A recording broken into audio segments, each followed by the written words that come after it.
बिस्मिल्लाहिर्रहमानिर्रहीम। अस्सलाम वालेकुम दोस्तों, मैं Reet Saleem. Welcome to my YouTube channel Novel Orchid. कैसे हैं आप सब लोग जी? तो गाइस मैं हाजिर हुई हूँ आज आपके पास तलुए सहर में है शाम मोहब्बत की थर्ड एपिसोड के साथ। रिटन बाय नयाब जिलानी का ये नावल है। इसकी थर्ड एपिसोड पढ़नी है तो इससे पहले अगर आपने मेरे चैनल नावल ऑर्चिड को सब्सक्राइब नहीं किया तो सब्सक्राइब कर लें, साथ में बेल आइकन भी प्रेस कर लें ताकि आने वाली वीडियो आपको मिलती रहे। तो आइए पढ़ते हैं तलुए सहर Hai Shaam Mohabbat, written by Nayab Jilani, third episode. यार मेरा मसला ये है कि मुझे धोखेबाज लोगों से सख्त नफरत है। ऐसे लोग काबिल रहम नहीं होते। अब देखो ना, कोई शख्स आपके साथ फ्रॉड करे, फिर आपको ताउम्र इस शख्स के हमरा भी रहना पड़े तो किस कदर तकलीफ ज़िंदगी हो जाती है। एकदम फजूल और बेकार। वो बड़े दर्द भरे बोझल लहजे में कह रही थी। तुम्हारे साथ किसने फ्रॉड करने की जरूरत की? रानी ने हैरत से पूछा। ज़ियान ने। इसने लगी रपटी बगैर बगैर अपने मखसूस साफ को लहजे में कह दिया। साथ में ड्राई फ्रूट की ट्रे भी रानिया के हाथ में थमा दी। तुम तो ज़ियान के साथ रहती हो, यकीनन इसकी तमाम तर खूबियों से भी वाकिफ़ होगी। एक नंबर का दोगला, शराबी, मुनाफिक, चालाक, अय्यार, मक्कार शख्स है, बल्कि जैक ऑफ ऑल ट्रेड्स है, हरफन मौला है। देखो ना बज़ाहिर कैसी पॉलिश शुदा चमकती दमकती इमारत है, एक सुपर ग्लोरी लाइफ है, बेहद हैंडसम, जीनियस भी कह लो। हालांकि मैं तो इसे हद दर्जे शातिर समझती हूँ। पर इस पर प्रॉस्पर प्रॉस्पर है तो फिर कोई भी लड़की को किसी भी तबके से हो ऐसे शख्स के फ्रेब में आ सकती है। अनवा गैर महसूस लहजे में कह रही थी। ना जाने कि उसे छठी सी इशारा दे रही थी कि रानी की गहरी दबेस खामोशी हजारों भेद छुपाए हुए। ज़ियान डंके की चोट पर इसे ब्याह कर लाया था और रानिया खामोश थी, कोई एहतजाज नहीं किया था इसने। हाँ, होती हैं कुछ लालची लड़कियां। रानिया ने इसकी बात से इत्तेफाक कर लिया। ना जाने कौन सा गहरा दुख इसके लहजे में बोल रहा था। चमक दमक दिल दादा दौलत की पुजारी, रुपए को मोहब्बत पर तरजीह देने वाली, पौंड्स और डॉलर्स की दीवानी। इसने तनफ्फर से कहा। ऐसी औरतें जिस्मानी खुशी लेती हैं, रूहानी नहीं।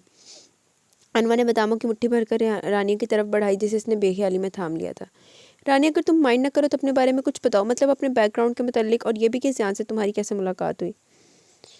इसने नोक ज़बान पर मचलता सवाल पूछ ही लिया। रानिया खामोश थी, बिल्कुल साख्त गोया पत्थर का मुजस्मा, और शायद इसे अनवा से ऐसे सवाल की तवक्का नहीं थी। तुम ज़ियान की ज़िंदगी में कैसे शामिल हुई? प्रॉपर प्लानिंग से या फिर किसी एक्सीडेंट ने तुम्हें ज़ियान से मिलवा दिया? इसने दोबारा अपने सवाल को दोहराया तो रानिया फीकी सी हंसी लब पर सजाकर बोली। शायद हादसा था या फिर एक अजियतनाक सानिया। वो दोनों रिश्तों के लिहाज से सौतने थी। एक रवायती फितरी सा हसद रानिया को न सही, अनवा को ज़रूर लम्हा ब लम्हा गीली लकड़ी की तरह सुलगाता था।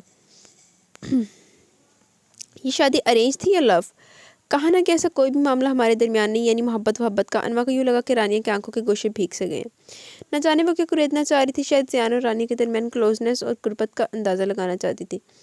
जो शिद्दत जज्बे मोहब्बत अनवा के लिए थी, इनमें रानिया का कितना हिस्सा था? ज़ियान की चाहतों की रानियों को भी तो इसके साथ बराबर शेयर करने वाली थी।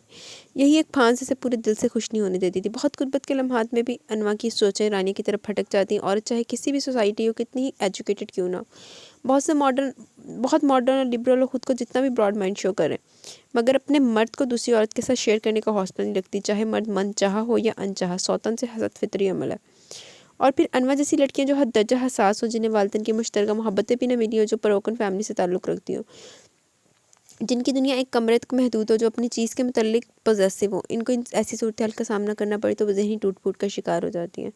वो फितरतन बहुत नरम दिल, हसास और सुलझ लड़की थी। वो रानी के मुतल्लिक कोई भी मनफी रवैया या दुश्मनी दिल में नहीं रखती थी। ना ही वो ये चाहती थी कि ज़ियान इस मासूम डरी सहमी रंजीदा सी लड़की को खुद से अलग कर दे। मगर वो ज़ियान से ज़रूर खफा थी, नाराज़ थी, बल्कि हद दर्जा उखड़ी उखड़ी रहती थी, जिसने इन दो औरतों के जज्बात मजरूह कर दिए थे। वो दौलत और स्ट्रेंथ की बदौलत इन्हें हासिल कर चुका था। इसने अपने किधर गया तई अंदाज़ा लगा लिया कि ज़ियान ने यकीनन रानिया को अगवा किया होगा, या फिर ये कोर्ट मैरिज होगी। ज़ियान को जो चीज़ पसंद आ जाए, इसके हसूल के लिए वो किसी भी हद तक जा सकता था। तुम अपने पेरेंट्स से नहीं मिलती? नहीं, रानिया ने आहिस्तगी से कहा। क्यों? ना मिलने की वजह? अनवा ने हैरत से पूछा। वो नहीं है, इसने गोलमोल सा जवाब दिया। मगर अनवा की तशफ़ी नहीं हुई। फ़ौरन में दरअसल वो कंफर्म करना चाहती थी कि आया वो दुनिया में मौजूद हैं या नहीं। इसी लिहाज से सारे अफसोस करना था। इनकी डेथ हो चुकी है, वो भीगी आवाज़ में बोली। Very sad. तो का कहने मुताबिक अनवा का नरम दिल पिघलने लगा, आंखों में आंसू भी आ गए। बेचारी कितनी अकेली, ऊपर से इतना जालिम जल्लाद शोहर। अनवा ने नरमी से इसका हाथ दबाते हुए सोचा। जाहिर है इसे भी तो तकलीफ़ हुई होगी कि जब ज़ियान मुझे ब्याह कर ले आया। ये तो पहले से मौजूद थी, इस बेचारी का क्या कसूर? असल मुजरिम तो ज़ियान है। अब सोचें। दूसरे रुख पर बहने लगी।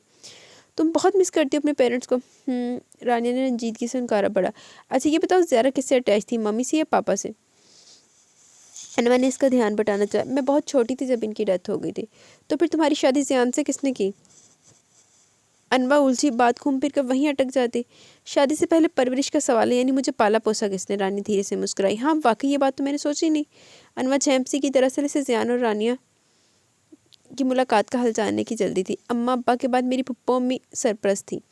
इन्होंने मेरी परवरिश की थी। रानिया ने खोए खोए लहजे में कहा। इसकी शफाफ आंखों में कई किरचियाँ सी चीख रही थी। इसी पल मिस नैनी शैतान की तरह बगैर इजाज़त के नाजिल हुई। मैम साहब का फ़ोन है। माय गॉड, अनवर सर पर पैर रख कर भागी। फ़ोन करी। स्टैंड के करीब जाने से पहले इसने एक गिलास पानी पीकर उलझी सांसें हमवार की, मगर फिर भी इस आफत को अंदाज़ा होगा कि अनवर कहाँ से तशरीफ़ लाई है। ज़ियान सच कहता है कि अपनी दो आंखें इसकी निगरानी के लिए पीछे छोड़ जाता है। कमाल का ज़ीरक बंदा था। पहली निगाह में ही चेहरे, मोहरे अंदाज, चाल गुफ्तार से मुकाबले की पूरी हिस्ट्री जान लेता था और वो चेहरे पढ़ने और लहजे समझने के फ़न से आशना था। बकौल अनवर के बहुत ज़्यादा चालाक और होशियार था। तुम लातों की भूतनी हो, बातों से कहाँ मानोगी। मना किया था मैंने कि रानी के पास बैठने से गुरेज करो, मगर ठीठ औरत की औलाद हो। चिकने घड़े कहाँ असर होता है किसी नसीहत का तुम पर। बुरी तरह खुद उसी तरह वो खूब भुना रहा था, उड़ा रहा था। You have to take this risk in this matter. तुमने इस मामले में खतरा मोल ले लिया। अब मैं तुम पर ऐसी पाबंदियां लगाऊंगा कि तुम थरा जाओगी। रानी का इसमें कोई कसूर नहीं, तुम ही भाग भाग कर ऊपर जाती हो। हमदर्दी का बुखार जल्दी उतर जाकर तुम्हें बेडरूम में लॉक करके आया करूंगा मैं। रहना सारा दिन कमरे में बंद दीवारों से बातें करना। मम्मी का जिक्र करना हो तो अच्छे अल्फाज में किया करें। मैं हरगिज़ अपनी मम्मी के बारे में कुछ नहीं सुनूंगी। इसने अगर ज़ुबान के चीखने चिल्लाने का कोई नोटिस नहीं लिया। इसकी सुई अपनी मम्मी के मुतालिक तो हीना मेज़ अल्फाज में अटक गई। अरे रे, मम्मी से इस कदर उल्फत। सच मेरी मम्मी ऐसी होती तो मैंने पहली फुर्सत मैंने शूट कर देना था। इसका सारा गुस्सा झाग की तरह बैठ गया इसकी आवाज़ सुनकर। या वहशत। अनवा को उम्मीद थी ज़ियान से ऐसे ही हसीन जवाब की। संग दिल पत्थर दिल। और इसने ज़ेरे लब दहल कर कहा। और नरम दिल। ज़ियान इसकी सरगोशी सुन चुका था। मुस्कुराकर बोला। नरमी तो छू कर नहीं गुजरी। इसने मुंह बनाकर कहा। फिर अचानक याद आया, फ़ोन क्यों किया था। हाँ, मिस नैनी से कहना डिनर पर खूब एहतमाम कर लें। इनफॉर्मल डिनर होगा। सब फ्रेंड्स बहुत अरसे बाद इकट्ठे हो रहे हैं। कुछ अपनी मिसेस के साथ आएंगे, यानी कपल्स। आप भी अच्छा सा ड्रेस सेप्तन करके मेरी इज़्ज़त पर एहसान अजीम कर दीजिएगा। एन नवाजिश होगी। हर वक़्त ओलजर और हुलिये में बदरू की तरह घूमती रहती हो। आखिरी अल्फाज मुँह ही मुँह में बिदबिदाए, मगर अनवा की समातें काफ़ी तेज़ थी। एकदम चीख उठी। बदरू किसे कहा है। तुम्हारे दुश्मनों को। वो बरजस्ता बोला। दुश्मन कौन है। अनवर ने हैरानी से पूछा। ये तो तुम्हें पता होना चाहिए। ज़ियान ने सूरत से कहकर फ़ोन रख दिया। अनवर टू टू की आवाज़ सुनकर रिसीवर क्रैडल पर रखकर पलटी। सामने मिस नैनी खड़ी थी, 24 घंटे अलर्ट। फिलहाल तो अनवर को अपनी दुश्मन यही दिखाई दे रही थी। चुगलखोर ना होता, यकीन इसी ने ज़ियान को बताया कि मैं रानी के पास थी। वो जलती भुनती सोच रही थी। माँ ने इसे पलटते देखकर बोली। साहब कह रहे हैं डिनर पर इख्तिमाम कर लीजिएगा, इनके दोस्त आएंगे। Okay ma'am. वो ताबेदारी से सर हिलाकर वसी और इस किचन में गरूब हो गई थी। अनमा पहले तो सुस्ती से इधर उधर घूमती रही, फिर एक भरपूर नींद लेने के घर से बेडरूम की तरफ पड़ गई। लेटने से पहले आईने में अपना भरपूर जायजा लिया। आंखें किस कदर रेड हो रही है। शायद नींद की कमी की वजह से। एक तो मुझे दिन को सोने की आदत नहीं और रात भर ज़ियान सोने नहीं देते। सोचते हुए एकदम वो अपने ही अक्स को देखकर चैंप की। इसके लबों पर एक खिली खिली हयालुद मुस्कान थी।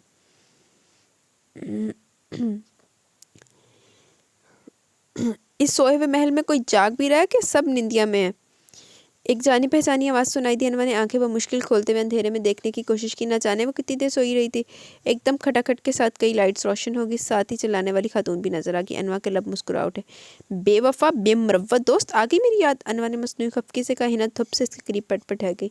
अपने बारे में क्या ख्याल है। ऐसी पिया को प्यारी हुई कि सुध-बुध ही भूल गई। यानी कि हद ही होगी। एक फ़ोन करने की तौफीक नहीं हो सकी तुम्हें। हिना तो पहले ही से भरी बैठी थी। एकदम फट पड़ी। सॉरी यार, मैं अपनी गलती तस्लीम करती हूँ। अनवर ने फ़ौरन सीज़ फायर किया। चलो हमने भी माफ़ किया। हिना ने शहाना अंदाज में कहा और फिर कदर तजस्सुस भरे लहजे में बोली। यार तुम्हारे लॉन में फूल के कंज के पास एक उदास शहजादी बैठी थी। कौन है वो। ज़ियान भाई की बहन या कज़न। ना बहन ना कज़न, वो बाल समेट कर बोली। तो फिर कौन है। वैसे है तो बहुत खूबसूरत। काश मेरा कोई भाई होता तो इसे ज़रूर भाभी बना लेती। हिना ने मसनूई आ भरी। मुँह धो रखो। अनवा ने जमाई रोकते हुए कहा। मंगनीशुदा है। हिना ने अंदाज़ा लगाया कि वो हंस पड़ी। नहीं, शादीशुदा है। एक तो हर खूबसूरत लड़की पर शादीशुदा का टैग लग जाता है। हिना ने हास्ताना अंदाज में कहकर कहका लगाया, फिर कदर राजदारी से बोली। अगर मोहतरमा शादीशुदा है तो इधर क्यों दिखाई दे रही है। इन्हें अपने घर यानी ससुराल में होना चाहिए। तो अपने घर यानी ससुराल में ही तो है। अनवा ने चबा चबा कर कहा। मैं समझी नहीं। ज़ियान भाई का कोई और भी भाई है। हिना ने उलझन भरे अंदाज में कहकर बगौर इसके चेहरे को तरफ देखा। मेरे ख्याल में तो ज़ियान इकलौते हैं। वो पुरसोच लहजे में आंखें सुकेट कर बोली। हिना ने माथा पीट लिया। तो फिर इस खतून का इस घर से क्या ताल्लुक। वही जो मेरा ताल्लुक है इस घर से। इसी तरह रानिया भी शराकतदार है। अनवा का अंदाज समझ गया संजीदा था। अब कि हिना कदर ठिठक गई। पहले कुछ बुझवारी साफ साफ बात करो, मेरा दम निकला जा रहा है। हिना ने हफ्की से कहा। इसके लहजे में खदशात बोल रहे थे। ना जाने क्यों उसे कुछ गैर मामूलीपन का एहसास हो रहा था। भाई सीधी सी बात तुम्हारी खोपड़ी में नहीं पड़ रही। ज़ियान के घर में भला कोई औरत बगैर ताल्लुक के क्यों रहेगी। रिश्ते की नवैया जानना चाह रही हो तो बता देती हूँ। ज़रा तहम्मुल से सुनना। वो ज़ियान की बीवी है। वो हिना के जज्बातीपन से वाकिफ थी, इसलिए तनबीहन बोली, तुम्हारा दिमाग तो ठीक है, क्या बक रही हो? हिना ने सदमे से गूंग इसका मुतमिन अंदाज में लाहिजा करके एक जोरदार चीख मारी। वही जो तुम सुन चुकी हो, इसने इत्मीनान से कहा। ये मेरी नज़र का धोखा, ये एक तलख हकीकत। इसकी आंखें भर आईं। इसे यकीनन अनवा से किसी ऐसे इंकशाफ की तवक्को नहीं थी, वरना वो रानी का जिक्र न छेड़ती। माय डियर हिना, ये दुनिया है और यहाँ कुछ भी किसी भी वक्त हो सकता है, बस हमारा जहन और दिल इन हकीकतों को कबूल नहीं करता। अनवा मुस्कुराई और बोली, छोड़ इन बातों को, ये बताओ चाय या ठंडा लोगी? वैसे टाइम क्या हुआ? अभी मैंने तैयार भी होना, आज घर में छोटी सी पार्टी है, ज़ियान के फ्रेंड्स आएंगे। अनवा तुमने ये सब कैसे बर्दाश्त कर लिया? कम अज़ कम मैं तुम्हारी जगह होती तो हर शय तहस नहस करके इस फसाद की जड़ को ख़त्म कर डालती। तुमने सब्र का कौन सा घूंट पीकर समझौते के एग्रीमेंट पर दस्तखत किए? ये सब क्या है अनवा? वो सख्त शौक के आलम में बार बार बोले जा रही थी। अनवा ने इसका हाथ थाम कर रिलैक्स करना चाहा। बर्दाश्त तो करना पड़ता डियर, जब पीछे खाई और मंजिलें गुम हो, रास्तों की खबर ना हो तो वापस मुड़ने का फ़ायदा। इससे बेहतर नहीं कि अपनी मौजूदा ज़िंदगी भी सब्र शुक्र के साथ कॉम्प्रोमाइज़ कर लिया जाए। तुमने आंटी को तो बताना था, वो रो देने को थी। आंसू आंखों के बंद तोड़ने के करीब थे। इस सादगी और बेखबरी का नज़ारा करके मुझे हार्ट अटैक ना हो जाए। अनवा ने हद दर्जा तंज भरे अंदाज में कहा और मजीद बोली, आपकी इत्तला के लिए अर्ज़ है कि मम्मी पूरी पूरी बाखबर थी, बस इन्होंने हमें ही बेखबरी में मारा है। उफ, ज़ियान भाई ने दूसरी शादी कर ली, मुझे अभी तक यकीन नहीं है। तुम जैसी लाइफ पार्टनर के होते हुए कोई अंधा ही ऐसी हरकतें कर सकता है। मैं ज़ियान भाई से ज़रूर दो हाथ करूँगी। दिन दहाड़े ऐसा जुल्म और तुम जैसी सदा की बुज़दिल एहतजाज तक नहीं किया। हिना ने गुस्से के आलम में मुठियाँ भेजी। तुम्हारे गुस्से का ग्राफ कम करने के लिए बता देती हूँ कि खैर से दूसरा हमारा नंबर है, मतलब रानिया पहले से मौजूद थी। इसने संजीदगी से कहा और फिर दुपट्टा उठाकर खड़ी हो गई। रानी ज़ियान भाई की पहली बीवी है? हिना ने हैरत से कहा। हाँ, अब मज़ीद मेरा दिमाग मत चाटना। ये बताओ आज मैं कौन से कपड़े पहनूं? ये ब्लैक ठीक रहेगा? इसने वार्डरोब खोलकर 2-3 स्टाइलिश कीमती सूट निकाल के हिना के सामने फैलाए। ये ब्लैक वाला ज़्यादा अच्छा तुम पर बहुत सूट करता है ये कलर। हिना ने सताइशी निगाहों से कपड़ों का जायज़ा लेकर ब्लैक कलर के सूट को मुंतखब किया था इसके लिए। यार अनवा, तुम रानी के साथ रह रही हो, ज़ियान भाई से कहना था तुम्हें अलग घर ले देते। काफ़ी देर खामोश रहने के बाद वो ड्रेसिंग टेबल के सामने बैठकर क्लींजिंग करती अनवा से मुखातिब हुई। रानी बेचारी कत्तन बेज़र है, वो मसरूफ़ अंदाज में बोली। मैं चलती हूँ अनवा, फिर आऊँगी। इसका दिल हद दर्जा बुरा हो गया था। कहाँ जा रही हो? पार्टी अटेंड करो, डिनर के बाद मैं तुम्हें छोड़ आऊँगी। अनवा ने इसका हाथ पकड़कर ज़बरदस्ती बिठा। अब्बू इंतज़ार कर रहे होंगे। यार वैसे भी ये बड़े लोगों का फंक्शन है, मैं क्या करूँगी भला? हिना ने सुस्ती से कहा। वही करना जो मैं करूँगी, यानी खामोश तमाशाई। ख़वातीन की ड्रेसिंग देखेंगे, इनके मेकअप और ज्वेलरी पर तबसरे करेंगे। इन्होंने जो एक दूसरे की बुराइयाँ करनी है, हम भी तो खामोशी से सुनते रहेंगे। वैसे सी पार्टियों में यही कुछ तो होता है, सामने तारीफ़ और पीठ पीछे गिबतें। अनवा ने बेजारी से कहकर आईने में तजब्जब का शिकार हिना को देखा और बोली, आओ तुम्हारी भी क्लेंजिंग कर दूँ, इनमें से अपने लिए भी ड्रेस मुंतखब कर लो। उठो भी हिना, जल्दी से तैयार हो जाओ, फिर किचन का जायज़ा लेते हैं। मैं पहले अब्बू को फ़ोन कर लूँ। और हाँ, ये तो बताओ तुम्हारे सरताज कब तक आएंगे? बस आने ही वाले हैं, तुम ज़रा जल्दी से तैयार हो जाओ, मैं रानिया को देख लूँ। ना जाने साहब बहादुर का इस मासूम के लिए क्या ऑर्डर है। वो तेज़ तेज़ बोलती बाहर निकल गई, जबकि हिना हैरान परेशान सी देखती रह गई। अनवा भी कमाल करती है, रानी को इतना ख्याल करने की भला क्या ज़रूरत है, इसने हैरत से सोचा। बस वो भी शायद देवी बनना चाह रही है ना। अम्मी, आपको शुगुफ्ता आंटी की फ़ैमिली कैसी लगी? सारा और सनिया दरवाजे से चिपकी मुबीन और अम्मी के दरमियान होने वाली मीटिंग का मतन जानने के लिए बेचैन थी। इन्होंने सांस रोक कर अम्मी का जवाब सुनकर फ़ाखरा कह रही थी, बाकी सब तो ठीक है, रमीज़ में कोई कमी नहीं।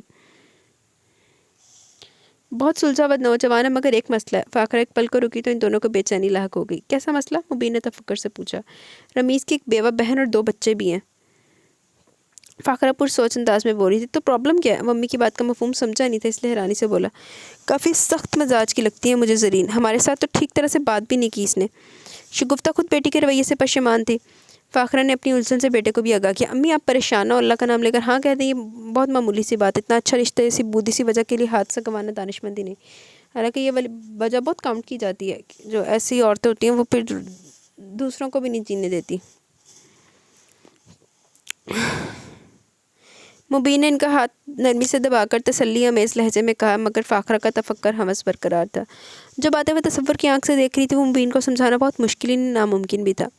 कल खाला आएंगी तो मैं इन्हें हाँ कह दूंगी। वो खुद भी अपने बेनाम की उलझन की वजह से रमीज़ जैसे लड़के को खोना नहीं चाहती थी। सारा और सनिया दोनों ने आंख में एक दूसरे को ओके का सिग्नल दिया और फिर चुपके से अपने मुश्तरका कमरे में खिसक गए। ज़रबा स्कूल से बच्चों की लाई कॉपियाँ चेक कर रही थी, इन्हें मानी खेजी से मुस्कुराते देखकर चौंक से गई, फिर दूसरे ही पल सर छटक कर दोबारा अपने काम में मसरूफ़ हो गई।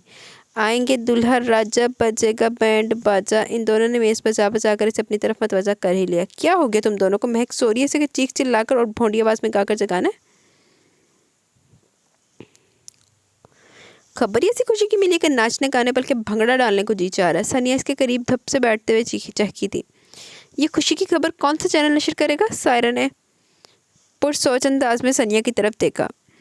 सारा ने क्या बकबक लगा रखी है, काम करने दो मुझे। ज़रबा अगरचे इनकी मानी के नज़रों के तबादले से कुछ खास खबर के मुतालिक जान चुकी थी, ताहम खुद को लापरवाह जाहिर करते हुए बोली, आप खुद को बेनियाज एक्सपोज बेशक शौक से करती रहे, मगर हम भी बड़े वो हैं, उड़ती चिड़िया के पर गिन लेते हैं। सारा ने मुबालगा अमेज़ी की हद करते हुए कहा, आप ही का ज़्यादा इम्तिहान मत लो सारा, बता दो बेचारी आप ही को कि खाला और अम्मी का मुश्तरका कोशिशों की वजह से आपको घर बदर करने की साजिश पर अमल दरामद किया जा रहा है। सानिया ने बड़े ही ड्रामाई अंदाज में कहकर लगा, कब बेसाख्ता बोली और फिर कहकर पछताई। इन दोनों ने इसका भरपूर रिकॉर्ड लगा दिया। ओहो, कब, कितने दिन बाद? सारा मुस्कुरा कर ज़रबा को चिढ़ा रही थी। बकौमत मेरा कहने का ये मतलब नहीं था। ज़रबा छेम कर डपटने लगी, मगर इन दोनों पर कतन कोई असर नहीं हुआ। मतलब कोई भी क्यों ना हो, बात तो घूम फिर कर वहीं आती है, साजन जल्दी आना रे, हमको लेके जाना रे। सारा ने मक्कारी से आंखें पटपटाई तो वो जिद होकर चिल्ला उठी, पूछती हूँ मम्मी से कि कौन सी खिचड़ी चुपके चुपके पका रही है। ज़रबा तनक कर उठी और धप करती, ओ यार, और स्टोर में घुसी फाखरा के करीब आकर गुस्से से बोली, अम्मी ये मैं क्या सुन रही हूँ, आपने ऐसा क्यों किया? आप जानती तो हैं घर के हालात, मैं अपनी मजबूरी की जंजीर में तुम्हें क्यों बांधूं? ज़रबा, इतना खुद कर समझ रखा तुमने अपनी माँ को, दूसरे बच्चों के मुस्तकबिल को महफूज करने के चक्कर में तुम्हारे हाथ की दुश्मनी साथ की दुश्मनी करूँ मैं? यही तो उम्र है घर बसाने की। वक्त रेत की तरह हाथ से फिसलता जा रहा है। मैं तुम्हारे बालों में चांदी उतरने का इंतजार करूँ? इस घर के हालात संवारने के चक्कर में तुम्हारे साथ ज्यादती करने का मैं तसव्वुर भी नहीं कर सकती। ना जाने कौन सी ऐसी इंतहाई खुदगर्ज मतलब परस्त आकबत नांदेश माएँ होती हैं। फ़ाखरा ने नरम आवाज़ में कहकर इसकी पेशानी पर बूसा ली, तुम्हारी जैसी बेटियाँ कुदरत की तरफ से अनमोल तोहफा होती है। इनकी आंखें नम हो रही थी। अम्मी, मुबीन अभी पूरी तरह से सेहतमंद नहीं हुआ, बाकी तीनों ज़ेर तलीम, आपकी पेंशन से कैसे गुजारा होगा? ऊपर से ये हंगामी रिश्ता तय कर दिया। वो बेहद परेशानी के आलम में कह रही थी। अल्लाह बेहतर करेगा, इसी पर भरोसा होना चाहिए। फ़ाखरा मुतमिन थी। अम्मी, आपने उनसे बात की? मैं शादी के बाद भी जॉब जारी रखूँगी। कुछ देर सोचने के बाद ज़रबा ने आहिस्ते से कहा, तुम फिक्रमंद ना हो, कोई ना कोई वसीला अल्लाह बना देगा। पत्थर में कीड़े को भी रिस्क देता है, ये परवरदिगार का वादा है। बस हम इंसान ही ना शुक्र और बेसब्र हैं। इन्होंने हलावट से कहा और पेटी में से मतलूबा थैली निकाल कर खोलने लगी। इसमें क्या अम्मी? ज़रबा ने तजस्सुस से माँ की तरफ देखा। 2 कंगन बचे थे तमाम जेवर में, ये अच्छे वक्तों में तुम्हारे अब्बू ने बनवा कर दिए थे, बाकी जेवर तो बेच दिया था मुबीन के इलाज की घर से। ये 2 कंगन न जाने कि मेरा दिल नहीं माना कि बेच दूँ, अब तुम्हारे काम आ जाएंगे। खाली हाथ तो नहीं भेजूंगी तुम्हें, वो मसरूफ़ अंदाज में कह रही थी। अम्मी, मुझे इनकी ज़रूरत नहीं। इसने मोहब्बत से माँ के हाथ थाम लिया और बोली, जो आप अपना पेट काट कर मुझे ज़ेवर तलीम से आरास्ता किया और जो बेहतरीन तरबियत आपने हम सबकी बतौर माँ और बाप बनकर की है, यही हमारा कीमती असासा और यही असल जहेज़ है। मेरी बच्ची, तुम दुनिया की नज़रों इनकी बातों से ना वाकिफ़ हो। लोग ऐसी बातों को किताबी बातें समझते हैं। फ़ाखरा को दिली खुशी हुई थी अपनी बेटी की आला और ख्यालात जानकर इन्हें अपनी तरबियत पर फ़ख्र महसूस हुआ। अम्मी, अपनी चादर देखनी है, लोगों की तो फितरत है बातें बिगाड़ने की। ज़रबा ने नरमी से कहा और मज़ीद बोली, आप टेंशन मत लीजिएगा, मुझे आपकी मोहब्बतों के अलावा कुछ भी नहीं चाहिए, ना ही मुझे किसी की परवाह के लोग बातें बनाएंगे। मैंने कमेटी डाल रखी है, पैसे मिल गए तो फर्नीचर का ऑर्डर दे दूँगी। इन्होंने गोया ज़रबा की बात सुनी नहीं थी, इसलिए मज़ीद कुछ कहने का इरादा तर्क कर दिया। पार्टी की अरेंजमेंट वसी और अरीज़ कीमती फर्नीचर से सजे शानदार लाउंज में थी। जहां वो दोनों तैयार होकर बेडरूम से बाहर आई तो लाउंज में रुककर तायराना सताइशी निगाह डालकर एक दूसरे को हैरानी से देखा। वैसे अनवा यार, ज़ियान भाई ने क्या कमाल की चीज़ मुंतखब की है। सच तुम्हारे उन्हों की चॉइस बहुत आला है। बीवी और नौकर दोनों के मामले में खूब छांट कर आप गिने तलाश किए। हिना ने मुलाजमों की हिदायत देती पटर इंग्लिश बोलती मिस नैनी को देखकर कहा। वो दोनों डाइनिंग हॉल में दाखिल हो रही थी। वसी और अरीज़ टेबल पर कीमती नफीस बर्तन एक तरतीब से रखे थे। इनके दरमियान रखा नहायत स्टाइलिश और बेहद कीमती कटलरी सेट दूर से तवज्जो का मरकज़ बना हुआ था। ये सब मिस नैनी का कमाल था। हिना मुसलसल मिस नैनी की तारीफ़ कर रही थी। In fact she is a good administrator. Anwar ने भी बेसाख्ता सताइशी अंदाज में कहा। वो दोनों सिटिंग रूम में तरतीब से रखी 2 चेयर्स घसीट कर बैठ गई। इसी पर मिस नैनी बोतल के जिनकी तरह हाजिर हुई। मैम, कुछ चाहिए? जूस, कोल्ड ड्रिंक, कॉफ़ी वगैरह? हाँ, जूस ले आए, अलबत्ता फ्रेश होना चाहिए। मैंगो या एप्पल? मिस नैनी ने सवालिया नज़र से कहा। ना मैंगो ना एप्पल, आप यूँ करें ग्रेप्स का जूस ले आइए। अनवर ने हिना की तरफ इजाज़त तलब नज़रों से देखा। Ma'am, I am sorry, grapes तो नहीं है, अलबत्ता पीच और स्वीट लेमन मौजूद है। ओह सॉरी, याद है, पोमीग्रानेट का बिल्कुल फ्रेश क्रेट आया है, प्योर रेड है। साहब के फ्रेंड्स शौक से अनार का जूस पीते हैं। मिस नैनी ने कदर शर्मिंदा आवाज़ में जवाब दिया। वो तो सोर होगा, गला ख़राब होने का खदशा, आप एप्पल जूस ही ला दें। अनवर ने भुना कर कहा। वो येस मैम कहकर ताबेदारी से सर हिलाती पलट गई, जबकि इन्हें लोट पोट हो रही है। इसकी हंसी रोकना बहुत मुश्किल काम था। Yes ma'am, no ma'am, sorry ma'am, एक ही किरदार बोलते। ये थकती नहीं? वो आंखों में हंसी की बदौलत उतरने वाले पानी को टिश्यू से साफ करती बमुश्किल बोली। अनवा भी मुस्कुरा दी। ये तो सिर्फ ट्रेलर था, पूरी फिल्म आराम से देखना। मिस नैनी से तो फरमाइश करके बंदा फंस ही जाता है। और फिर इस घड़ी को कोसना शुरू हो जाता है जब इन मोहतरमा से कुछ लाने की ख्वाहिश का इजहार किया था। अगर आपको कॉफ़ी की तलब है तो मोहतरमा पूछेंगी cold coffee, chocolate coffee, cream या सिंपल। अगर चाय की फरमाइश करेंगे तो पहले आपसे पूछा जाएगा सेपरेट टी, ग्रीन टी या फिर मिक्स। अगर कभी लंच या डिनर में आपका नान की जगह चपाती खाने का मूड बन जाए तो पहले मिस नैनी आपकी चॉइस के बारे में मालूमात लेंगी। मसलन लॉफ या मिल्ट लॉफ या मेज़ लॉफ। अब कोई इन सुगड़ खातून से भला पूछे कि हमने गोश्त पोस्ट का पहाड़ बनना है मकई और बाजरे की चपातियाँ खा खा कर। अनवा बहुत मज़े से कह रही थी और हिना की हंसी के फवारे फूट रहे थे। यकीनन मिस नैनी को गलत फहमी लायक होगी कि तुम पिछले जन्म में गाँव की अल्लड़ मुटियार रह चुकी हो। हिना मुस्कुराई और फिर बटलर रमज़ान को जूस की ट्रे पकड़े अंदर आता देखकर खामोश। उमर साहब का शादी का क्या इरादा है? अचानक याद आने पर अनवा ने सोचा लगा तो हिना की भी बोलती बंद कर दी जाए। खिलाफे तो का वो चहकने की बजाय कद्दे गुमसुम सी हो गई। हिना खैरियत तो है? वो एकदम परेशान हो गई। सब खैरियत है। हिना की फीकी सी हंसी ने से हज़ारों खदशात में मुब्तला कर दिया। तुम परेशान क्यों होगी? कोई प्रॉब्लम है तो शेयर करो यार, पूरी लाइफ ही प्रॉब्लम है। प्रॉब्लम का गढ़ है, बंदा किस किस बात पर दुखी हो? हिना ने बेजारी से कहा। बता भी चुको मेरा बीपी लो होने लगा। अनवा ने तफक्कर से कहा। उमर ने मंगनी तोड़ दिया। वो स्पाट लहजे में बोली। मगर क्यों? अनवा हैरत ज़रा सी रहेगी। इसकी चॉइस कोई और है तो मंगनी से पहले से ये बातें सोचना चाहिए थी। इसने तुम्हें हर्ट किया। ऐसे वाहियात लोगों को मेरा दिल करता शूट ही कर दूँ। इन मर्दों ने औरत को न जाने क्या समझ क्या रखा है।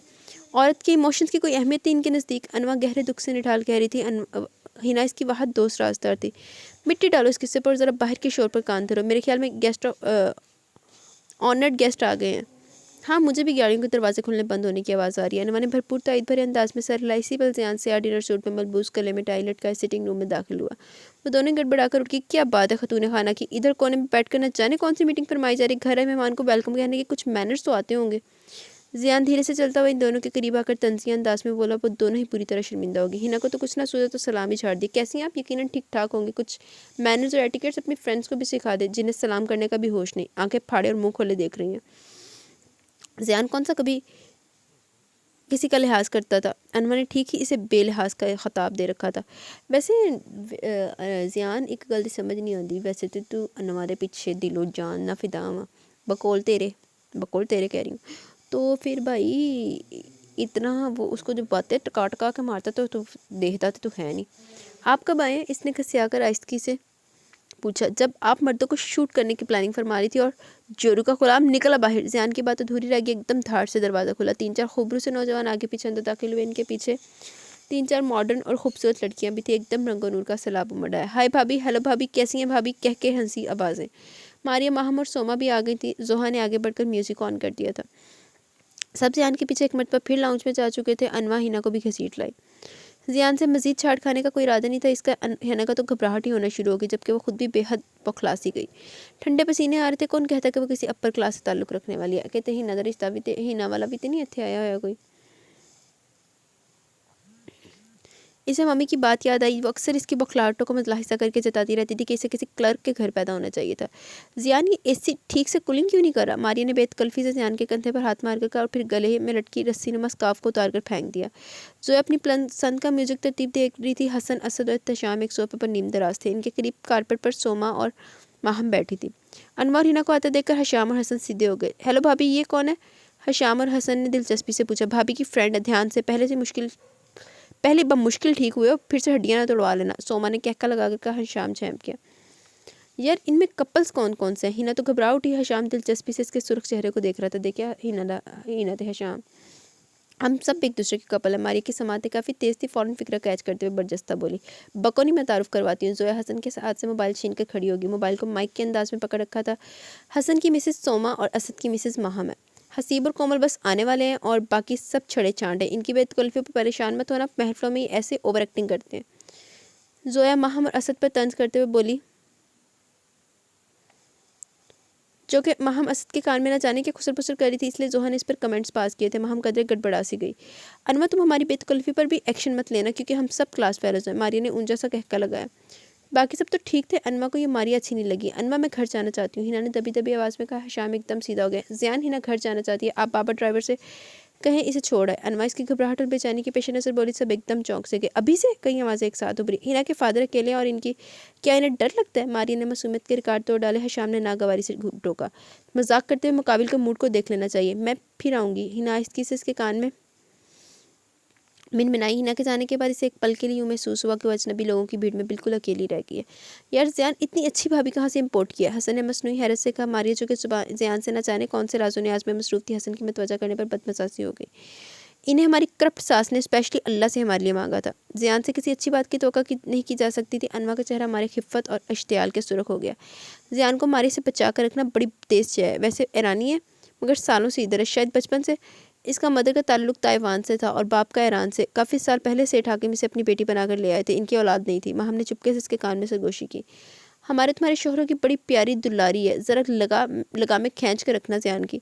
क्या पट्टियाँ पढ़ा रही हो तुम भाभी को? हसन ने माहम को आंखें दिखाई। कुछ नहीं। माहम ने हाथ झाड़े। रेसिपी पूछ रही थी एक इटालियन डिश की। वो मुस्कुराते हुए बता रही थी। ज़ियान का जूस पीते हुए जोर का छू लग गया। तुम्हें क्या हुआ? हशाम ने फिक्रमंदी से पूछा। माहम के सफ़ेद झूठ पर यकीन नहीं आया। हसन असद को बता रहा था। अनवा झेंप कर उठ गई। गोट के आगाज़ से लेकर इख्तिताम तक और इससे भी 300-400 मील दूर तक फैली वसी जागीर के बाबा साहब अकेले वारिस थे। इनकी सादगी को देखकर लगता ही नहीं था कि वो इस कदर साहब जायदाद और रईस आदमी है। ना शख्सियत में कोई बनावट थी, ना मयार ज़िंदगी बहुत आला। लिबास, खुराक, रहाइश सब में सादगी की वाज़ेह झलक थी। इतने आला तलीम याफ्ता साहब हैसियत और आला हसब नसब रखने वाले शख्स ने शादी क्यों नहीं की? ये सवालिया निशान बहुत वाज़ेह अल्फाज में जगमगा रहा था। इतना तो वो जानती थी कि अब्दुल बारी इनका सगा बेटा नहीं बल्कि बहुत अजीज़ दोस्त का बेटा। बाबा साहब की ज़ात सबके मोहब्बतों की वसी समंदर थी। हर कोई अपनी तकलीफ़ अपना दुख इनकी झोली में डालकर शांत हो जाता था और इसे आज भी पूरी जुज़ियात से वो रात याद थी जब वो पहली मरतबा एक अजनबी खातून के तवस्सुत से बाबा साहब से मिली। इसका दिल गम और मसाइब के बोझ से घायल था। नफ्स ने दुनियावी लस्तों के पीछे से आलूदा कर दिया था। रूह ज़ख्म थी, इसे सुकून की खोज थी। वो मस्नूई रोशनियों से छुटकारा पाकर असल और सच्ची रोशनी की तलाश में थी। इसने बाबा साहब से सारे दुख कह दिए, नदामत के सारे अश्क बहा दिए। बाबा साहब मुझे सुकून चाहिए। मेरे अंदर आग के भांबड़ चल रहे हैं। मेरा वजूद आग की लपेटों की जद में है। मैं किसी की बद्दुआ के हसार में, मुझे इस बद्दुआ की जंजीरों से रहाई चाहिए। मुझे सब ने ठुकरा दिया, वो भी मेरी नहीं सुनता। मैं किसके दर से भीख मांगूँ? मैं किसके सामने हाथ फैलाऊँ? मेरा कशकोल भी खा लिया, मेरा दिल भी खा लिया, मेरे हाथ भी खा लिए। वो फूट फूट कर रो रही थी। दुर्रे मखनून, इस पर नज़र रखो जो तुम पर नज़र रखता है। इसके सामने रहो जो तुम्हारे सामने रहता है। सिर्फ इसी से मोहब्बत करो जो तुमसे मोहब्बत करता है। इसकी बात मानो जो तुम्हें अपनी तरफ बुलाता है। अपना हाथ इसे दो जो तुम्हें गिरने से संभाल लेगा, बचा लेगा, जहल की तारीकियों से निकाल लेगा, गमों के अंधेरों से भटकने नहीं देगा, नजास्तें धोएगा, मैल के चैल से पाक करेगा तुमको, तुम्हारी सरांड और बदबू और पस्त हिम्मती और नफ्स से निजात देगा। तुम्हारे नफ्स और लामहदूद ख्वाहिशों ने हर उम्दा और नफीस जैसे तुम्हें महरूम कर दिया जो तुम्हें अल्लाह ने अता की थी। हाय अफसोस, कब तक खलक, कब तक ख्वाहिश, कब तक रौनत, कब तक हशमत, कब तक दुनिया, कब तक हुसन। हर शय फ़ानी है, बाकी अल्लाह की ज़ात। अव्वल भी वो, आखिर भी वो। दिलों की मोहब्बत, रूहों का इत्मीनान, ये दानाओं का कौल है, ये हिकमत की बातें। इनके चेहरे पर जलजले के आसार थे। आंखों से आंसू रवान, दिल गमज़दा और वजूद लरस रहा था। इनका कपकपाता हाथ इसके सर पर आ ठहरा। बहुत कसरत से कलाम इलाही की तिलावत किया करो। इसके हरफों की स्याही में वो सफ़ेदी छुपी हुई है जो तुम्हारे गुनाहों की सच्चाई स्याही को दूर करके तुम्हारे दिल को नूरे ईमान से रोशन कर देगी। इनका हरफ हरफ दुर्रे मखनून के दिल में चुभी एक एक फांस को निकाल रहा था। दुर्रे मखनून आइए प्लीज़। वो जीप का दरवाज़ा खोले मुंतज़िर खड़ा था। दुर्रे मखनून सोचों के गिरदाब से बमुश्किल निकली और कदर खिंचल सी होकर बाहर आ गई। वसी और इस कदीम तर्ज की हवेली बाहें फैलाई शान से खड़ी थी। फाटक की नेम प्लेट पर वाज़ेह लफ्ज़ों में जगमगा रहा था शाह कद्दूस। वो आज ही बाबा साहब के साथ बस्ती से गोट अब्दुल बारी के हमरा आई थी। हवेली के बराबर एक और अजीम इमारत तामीर थी, तफक्र से खड़ी थी। अब्दुल बारी इसी हिस्से की तरफ इन्हें ले आई। ये एक स्कूल की शानदार जदीद सहूलियात से मुज़य्यन इमारत थी। पूरी बिल्डिंग की खूब अच्छी तरह से देखने के बाद दुर्रे मखनून की निगाहों में 27 थी। हर क्लासरूम में एसी, सर्दियों के लिए हीटर का इंतजाम, बेहतरीन फर्नीचर, कंप्यूटर सेक्शन में तरतीब से रखे 13-14 कंप्यूटर, वसी और इस लाइब्रेरी जिनमें बच्चों की कुतब, दीनी किताबों की ज़्यादा तादाद थी। हॉस्टल की सूरत भी मौजूद थी। 3 मजीद टीचर्स को अपॉइंटमेंट लेटर भिजवा दिए। बाबा जान, इस कदर मुल्क में बेरोज़गारी है कि यहाँ तो लाइनें लग गई थी। अब्दुल बारी ने तफसीलात से आगाह कि ये एक वर्ल्ड वाइड प्रॉब्लम है। इन्होंने तंजीदगी से कहा। दुर्रे मखनून हैरान थी तो देख रही थी। अगर यही अजीम उलचाल बिल्डिंग किसी डेवलप्ड इलाके में बनी होती तो लोगों ने महज इमारत को देख कर ही रीझ जाना था। म्यार अगरचे कैसा ही क्यों ना होता, एक पीरियड में कारी सब बच्चों को कुरान पाक का सबक देने के लिए आया करेंगे। कल मैंने एक बच्चे से कलमा सुना था, इतनी मिस्टेक्स थी तलफ़ुज़ में, वो बाबा साहब के बराबर चलते हुए बता रहा था, बाबा जान मेरी ख्वाहिश है कम अज़ कम हमारे इलाके और इसके इर्द गिर्द की बस्तियों से दीनी दुनियावी हर तरह की जहालत का खात्मा हो जाए, इंशाल्लाह हमें अपने मकसद में कामयाबी होगी। उन्होंने सदके दिल से कहा और फिर कदर आहिस्ती से बोले, स्कूल के लिए एक एडमिनिस्ट्रेटर का होना भी ज़रूरी है, दुर्र मखनून है ना। इसने बेसाख्ता कहा और फिर इनकी तरफ झुककर बड़े इत्मीनान से बोला, बाबा जान आपको नहीं लगता ये लड़की जाने या अनजाने में बिल्कुल ठीक जगह पर पहुंच गई है, इसका किरदार यही फिट आता है। इन्होंने पुरसोच अंदाज में हुंकारा भरा, तुम्हें दुर्र मखनून कैसी लगती है? अच्छी, बल्कि बहुत अच्छी, इसने मजबूत लहजे में कहा। अच्छी तो वह है, मैं बतौर लाइफ पार्टनर के पूछ रहा हूँ। वो दूर संगी में बेंच पर सोचे में गुम बैठी दुर्र मखनून को देखकर बोले, मशरकी लड़का हूँ, खुद से क्या बोलूँ, शर्म व हया भी कोई चीज़ होती है। इसके अंदाज में भरपूर शरारती वो खुलकर मुस्कुरा दिए। अब कुछ काम की बात कर लें। अब्दुल बारी ने इजाज़त तलब निगाह से इन्हें देखा। हम क्या बेकार बातें कर रहे थे? नहीं बाबा जान, मेरा ये मतलब नहीं। वो कदर घबरा कर वजाहत करने लगा तो फिर इनका ध्यान हटाने की गर्ज से बोला, आपको नहीं लगता बाबा जान की लड़की बहुत केयरलेस है? देखिए ना, आजकल की लड़कियों वाली कोई खूबी सिरे से मौजूद ही नहीं, ना शॉपिंग का शौक, ना हल्ला गुल्ला। लगता तो नहीं पंजाब यूनिवर्सिटी की पोजीशन होल्डर है। वह हैरानी से कह रहा था और बाबा साहब कुछ और सोच रहे थे। तुम्हें क्या पता बारी कि इन सब चीज़ों को बहुत पीछे छोड़ आई है। क्वालिफिकेशन के लिहाज से पूरा स्टाफ वेल ऑफ एजुकेटेड था। वो स्कूल की मुनज़्ज़म आला बना दी गई थी। इसे ज़िम्मेदार सीट पर बैठाने वाला खुद इस्लामाबाद जा चुका था। बाबा साहब ने इसके सब्सार पर बताया कि अब्दुल बारी तकरीबन हर वीकेंड पर यहाँ आता है। नई नई जॉब की मसरूफियत की वजह से अब्दुल बारी ने यूनिवर्सिटी ऑफ एरट से एग्रीकल्चर में और नेशनल यूनिवर्सिटी से मास्टर्स कर रखा था। आजकल वो मुकामी कॉलेज में बतौर लेक्चरर जॉब कर रहा था। इस्लामाबाद से तकरीबन 60 मील दूर सुरमई पहाड़ों के एनवस्त में वाक़ ये गाँव कुदरत के सनाई का मुँह बोलता सबूत था। फलकपूस पहाड़, सरसब्ज़ वादियाँ, गीत गाती नदियाँ, तेज़ो तन ठाठे मारता दरिया, तवीलो अरीज सब्ज़ाज़ार, खुशनुमा झीलें फितरत के दीवानों का सबसे बड़ा और कीमती सरमाया था। आज चूँकि छुट्टी थी, इसलिए वो फुर्सत के आलम में कुदरत के हसीन नज़ारों से लुत्फ़अंदोज़ होने की घर से बाहर निकल आए। तहद्दे निगाह सरसब्ज़ मुर्गज़ार अपनी रंगीनी से दिल मोह लेते थे। करीबी किसी पहाड़ के दामन से दिलकश आबशार और झरनों की आवाज़ कानों में रस खोल रही थी। इस हसीन वादी की एक तरफ अंगूर, अखरोट, चिलगोज़ा, खुरबानी और शहतूत के बारावर दरख्त शान से खड़े थे। दूसरी तरफ खुश खराम नदी और सरमस्त दरिया ठाठे मार रहा था। वो सब्ज़ कपड़ों में मलबूस इसी माहौल का कई हिस्सा दिखाई दे रही थी। अब्दुल बारी ने गला खनकार कर इसे अपनी तरफ मतवजा किया। वो चौंक कर सीधी होगी। आप कब आए? क्या बीवियों वाला सवाल किया? अब्दुल बारी खुश दिली से बोला। दुर्र मखनून ने नागवारी से सर झटका। मेरे साथ इस लहजे में बात करने की ज़रूरत नहीं है। तो फिर किस लहजे में बात करूं? इसने मासूमियत से पूछा। मैं आपसे कलाम करना नहीं चाहती। इसकी नागवारी हवस बरकरार थी, मगर मैं तो ख्वाहिश रखता हूँ आपसे गुफ्तगू करने की। मैं आपके घर में रहती हूँ, इस बात का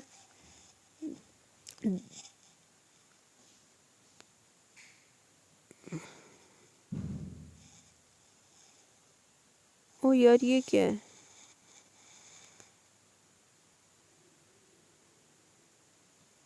यार एक मिनट रुकना। मैं आपके घर रहती हूँ, इस बात का नाजायज़ फ़ायदा न उठाइए। मेरा घर? इसने हैरानी से कहा। हमारे ऐसे नसीब कहाँ कि आप हमारे घर में जलवा अफरोज़ हो।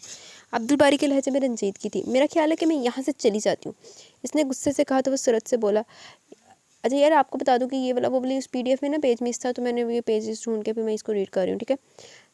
नहीं प्लीज़, आप कुदरती हुस्न से लुत्फ़अंदोज़ हो, मिजाज पर अच्छा असर पड़ेगा, मैं ही चला जाता हूँ। वो मुस्कुराता गुनगुनाता पलट गया। दुर्र मखनून गुस्से से भुनाती नीचे वादी में उतर आई। कतार दर कतार बने पत्थरों के सादा मकान में यूं ही बेसबब नाक की सीध में चल रही थी जब एक झंझलाई सी नस्वानी आवाज़ सुनाई दी। तुम जानबूझ के टाल मटोल से काम ले रहे हो। मैं कोई गिरे पड़े ख़ानदान की नहीं, खान अफरस से आपकी बेटी हूँ।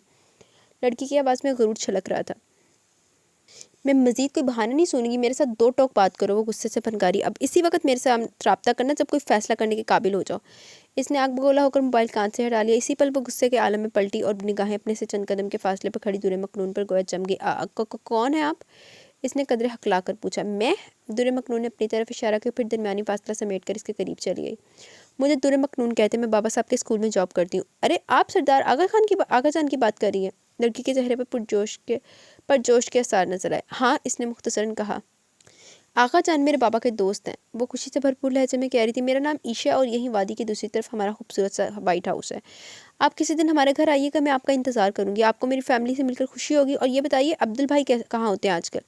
ईशा बहुत बतूनी लड़की थी। इसका लबो लहजा बहुत शाइस्ता था। अब्दुल? दुर्र मखनून ने हैरत से ज़ेरे लब कहा।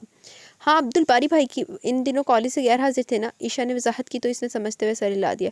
शायद कोई पर्सनल मसरूफियत होगी। दुर्र मखनून ने शाने उचका और ऐसी बात बढ़ाने की गर्ज से बोली, तुम पढ़ती हो? हाँ जी, मैं इंग्लिश लिटरेचर में मास्टर्स कर रही हूँ, उसने फ़ख्रिया बताया और तगद्दर तजस्सुस से बोली, आप कहाँ से आई हैं? लाहौर से। इसने झूठ बोलना मुनासिब नहीं समझा। अरे लाहौर से यहाँ जॉब करने, हैरत है। ईशा की हैरानी बजा थी। दूर मखनून चंद लम्हे सोचती रही, फिर आहिस्तगी से बोली, सिर्फ जॉब नहीं, एक मजबूत साहिबान का भी मसला था। मैं बाबा साहब के पास बहुत खुश और मुतमईन हूँ। वैसे एक बात कहूँ? ईशा ने कुछ देर सोचने के बाद कहा, हाँ क्यों नहीं। आगा जान आपकी बहुत तारीफ़ करते हैं, यूँ समझ लें कि मेरा आपसे गायबाना तारुफ था।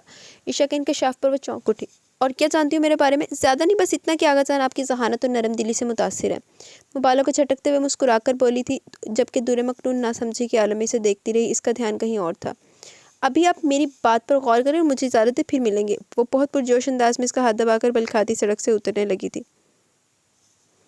अम्मी, आपने ये लड़की मुंतखब किया रमीज़ के लिए? ज़रीन ने हकारत से ज़रवा की तस्वीर को टेबल पर पटक कर कहा था। क्या बुराई है इसमें? शगुफ्ता ने तनक कर पूछा। शक्ल से ही मस्कीनियत टपक रही है। वो जहर खुंद हुई। सारे शहर की लड़के क्या मर गई? अपने खानदानों में कोई नहीं मिली आपको? क्या सबकी बुकिंग हो चुकी है? ज़रीन मुसलसल तिलमिला रही थी। तुम्हारी ज़बान के आगे तो खंदक है, शगुफ्ता ने बेजारी से कहा। मैं पूछी हूँ कहाँ से ये अजूबा दरियाफ्त किया? ज़रीन ने बल खाकर कहा और मजीद बोली, मेरे खुबरू लाइक फाइक भाई के लिए यही रह गई थी? शक्ल पर फटकार बरस रही है। ज़रीन बाजी, अपनी तरह शक्ल देखी ज़रा शीशे से जाके। बक बक मत करो, इतनी खूबसूरत और हसास सी लड़की है, सबका एहसास करने वाली। मुझे तो पहली नज़र में पसंद आ गई थी। माँ की तबीयत भी बहुत भली है। वो कटी हुई सब्जियों के अलग-अलग दो। आप रमीज़ से तो पूछ लेती, खुद ही रिश्ता भी तय कर दिया। ज़रीन का पारा लम्हा ब लम्हा ऊपर की तरफ चढ़ रहा था। रमीज़ से पूछकर ही बात पक्की की है, इन्होंने बेजारी से कहा। मुझे कुछ भी बताना ज़रूरी नहीं समझा, यही इज्जत रह गई है मेरी। असल तिलमिलाहट लबों पर शिकवा बनकर जाहिर होगी। आप बड़ी मनफितनी औरत लगती है, नज़र वाला जीना हराम कर देना। रमीज़ पता नहीं कि दादा निकलता। तुमने क्या करना था वहाँ जाकर? सिर्फ दिल दुखाने वाली बातें वो मुँह ही मुँह में बिदबिदाई थी। घर बार कैसा है? बाप क्या करता है? लड़की का कितने बहन भाई हैं? धीरे धीरे वो मतलब की बात तक पहुँच चुकी थी। इज्जतदार सादा से लोग हैं। बच्ची के बाप का इंतकाल हो गया। 4 बहनें और 1 भाई। इन्होंने मुख्तसर बताकर जान छुड़ाई थी, मगर ज़रीन की शायद तशवीर नहीं हो सकी थी। लड़की का भाई क्या करता है? बीमार है। इन्होंने बात समेटना चाहिए। कौन सी बीमारी है? ज़रीन ने दहल कर कहा। कहीं हेपेटाइटिस या एड्स वगैरह तो नहीं? ला हौला वला कुव्वता। शगुफ्ता को बेटी की ज़हनियत पर हद दर्जा अफसोस हुआ। यूनिवर्सिटी में झगड़ा हो गया, बेचारा बच्चा तो बेगुनाह अंधी गोलियों की जद में आ गया। अब तो खैर से बेहतर है। आजकल के लड़कों को हर मामले में टांग उड़ाने की आदत है। शुक्र है हमारा रमीज़ ऐसा नहीं। ज़रीन ने दिलार से अपने सबसे छोटे और लाडले भाई का जिक्र किया। वैसे अम्मी, एक लिहाज से अपने ज़रवा के साथ रमीज़ का रिश्ता तय करके अच्छा ही किया। निचले तबके से है, खूब दबा कर रखूँगी। किसी बड़े घर की होती तो बड़ी दोनों की तरह 2 दिन में ही अलग हो जाती है। अल्लाह, तू दबा के रखना, तेरे वजह तो दोनों गईयाँ होनी। ज़रीन की मोटी अक्ल में काम की बात समा गई। अब वो बड़ी खुशी खुशी से प्लानिंग करने लग गई। आप भी आते ही इसे सर पर मत चढ़ा लीजिएगा, औकात में रहे तो अच्छा है। शादी के बाद पहली फुर्सत में तमाम नौकरों की छुट्टी कराऊंगी मैं।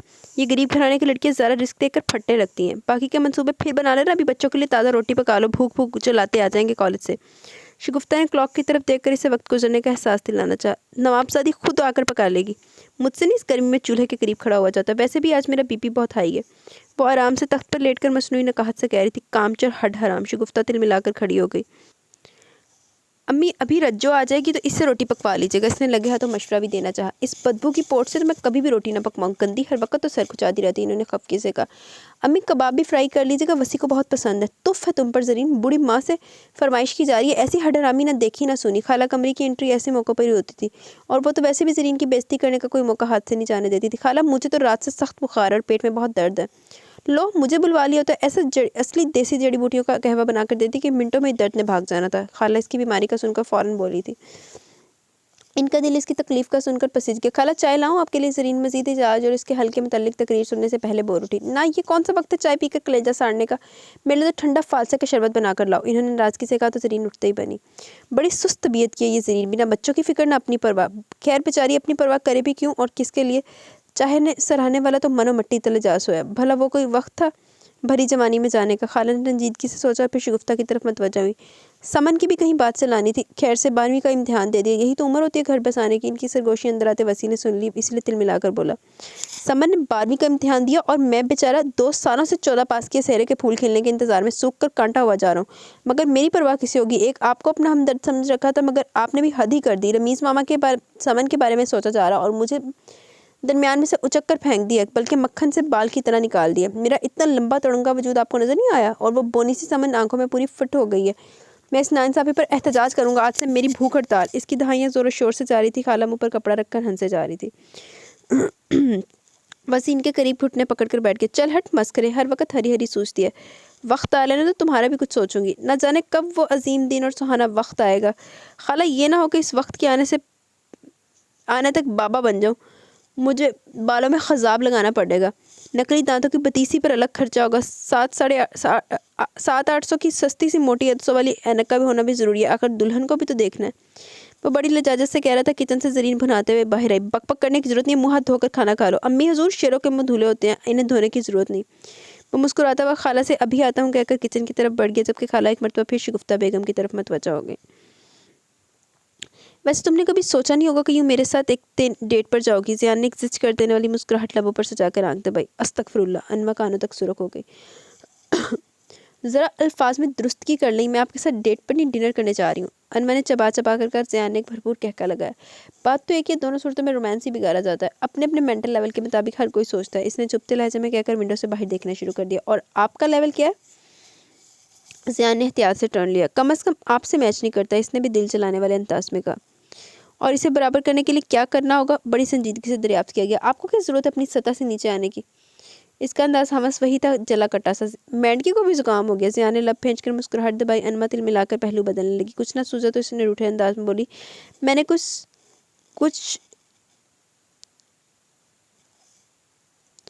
एसेंशियल्स खरीदना है। पहले बताना था ना, अब तो मार्केट है और शॉपिंग मॉल काफ़ी पीछे छोड़ा है। चलो कोई बात नहीं, अभी वापस टर्न ले लेते हैं। आखिर को पहली मरतबा आपने फरमाइश किया, पूरा करना हमारा फ़र्ज़ बनता है। हालांकि हमें ख़वातीन के हमरा शॉपिंग करना सख्त ऑकवर्ड लगता है। इसने एहतियात से गाड़ी को दूसरे रोड पर डाल दिया। 15 मिनट बाद इसने सुपर लग्जरी सिविक को एक बहुत बड़े शानदार मॉल के पार्किंग एरिया में बहुत मुश्किल से पार्क किया। उतरो भी। इसने अनवा को मुखातिब के जो हैंडबैग से न जाने क्या तलाश करी थी, यहीं तो रखी थी। अनवा ने झंझलाकर कहा और एक एक चीज़ निकाल कर देखना शुरू कर दी। पता नहीं कहाँ रखती। वो एक मरतबा फिर पर्स को खंगालने लगी, यहाँ तक कि उल्टा करके झाड़ कर भी देख ले। भाई क्या मसला? ज़ियान ने झल्ला कर कहा। ख्वाम का टाइम ज़ाया करो, निकलो भी बाहर। एक्चुअली लिस्ट तो मैं शायद घर भूल आई हूँ। इसने सर पर हाथ मारकर अपने भुलक्कड़पन को कोसा। लिस्ट की क्या ज़रूरत है? ऐसे खरीद लो जो खरीदना चाह रही हो। क्या वो भी भूल चुकी हो? ज़ियान ने तंज़िया कहा। नहीं, वो तो याद है, मगर अनवा एकदम झिझक कर खामोश होगी। कम मौन अनवा, वो गाड़ी का दरवाज़ा खोलते हुए बोला, मगर अनवा टस से मस ना हुई। चिकने खड़े, निकल आओ बाहर के, उठा कर ले जाऊँ। वो भुना कर पलटा। अनवा उंगलियाँ चिटखाती मिनमिनाई। रहने दे, फिर खरीद लूँगी, बल्कि आपको लिस्ट दे दूँगी, आप ले आइएगा। असल में पहले भी मम्मी ही ऐसी चीज़ें खरीदती थी, मैंने कभी इस किस्म की शॉपिंग नहीं की। मुझे तो बहुत अजीब फील होता है, भला मैं कैसे खरीदूँगी? वो बहुत आहिस्ता आवाज़ में झिझकते हुए कह रही थी और ज़ियान एकदम चौंक गया। इसकी आंखों में तमाम उलझन रफ़ा हो गई। अब बेयकीनी और सिर्फ हैरत का अक्स लग रहा था। रात के इब्तिदाई पहर खुले सितारों से सजे चमकते दमकते आसमान के नीचे खड़े होकर महज 1 मिनट और 45 सेकंड के अंदर लम्हे के 1000वें हिस्से में ज़ियान अभी इसको अपनी खुशकिस्मती बुलंदबख्ती का ऐसा इदराक हुआ कि दिल को एक खुशी, मुसरत और शादमानी के एहसास से झूम झूम उठा।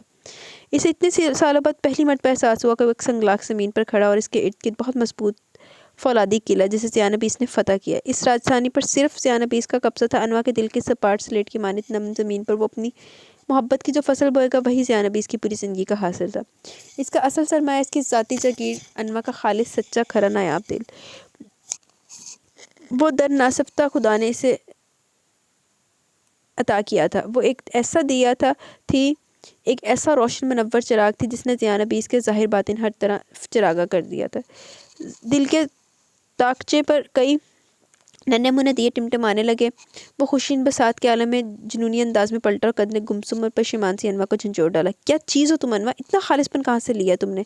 मैं किस्मत का धनी हूँ, मगर आज तो मुझे सचमुच अपने खुशबख्त होने का यकीन आ गया। तुम बेपानी का बादल हो जिसने सुनहरी धूप में मुझ पर साया किया। तुम मेरी रूह की आसूदगी, इत्मीनान और सुकून हो। यार आज दिल खुश कर दिया। ऐसी मासूमियत और बेखबरी पर कुर्बान हो जाऊँ। जी चाह रहा कि सचमुच अपनी डियर सास को ऐसा स्पेशल पीस पैदा करने पर कोई तोहफा सौगात या नजराना पेश करूँ।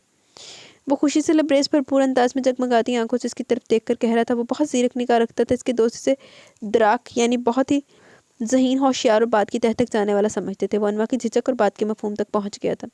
अब वो बहुत मोहब्बत पाश नज़रों से अनवा की तरफ देख रहा था, जो बेहद घबरा बौखला कर उंगलियाँ चटखा रही थी। इसके खूबसूरत चेहरे की सारी ताबनाकी, दरख्शंदगी, चमक और रोशनी इसी सादगी में थी जिसने ज़ियान को अपना असीर कर दिया रखा था।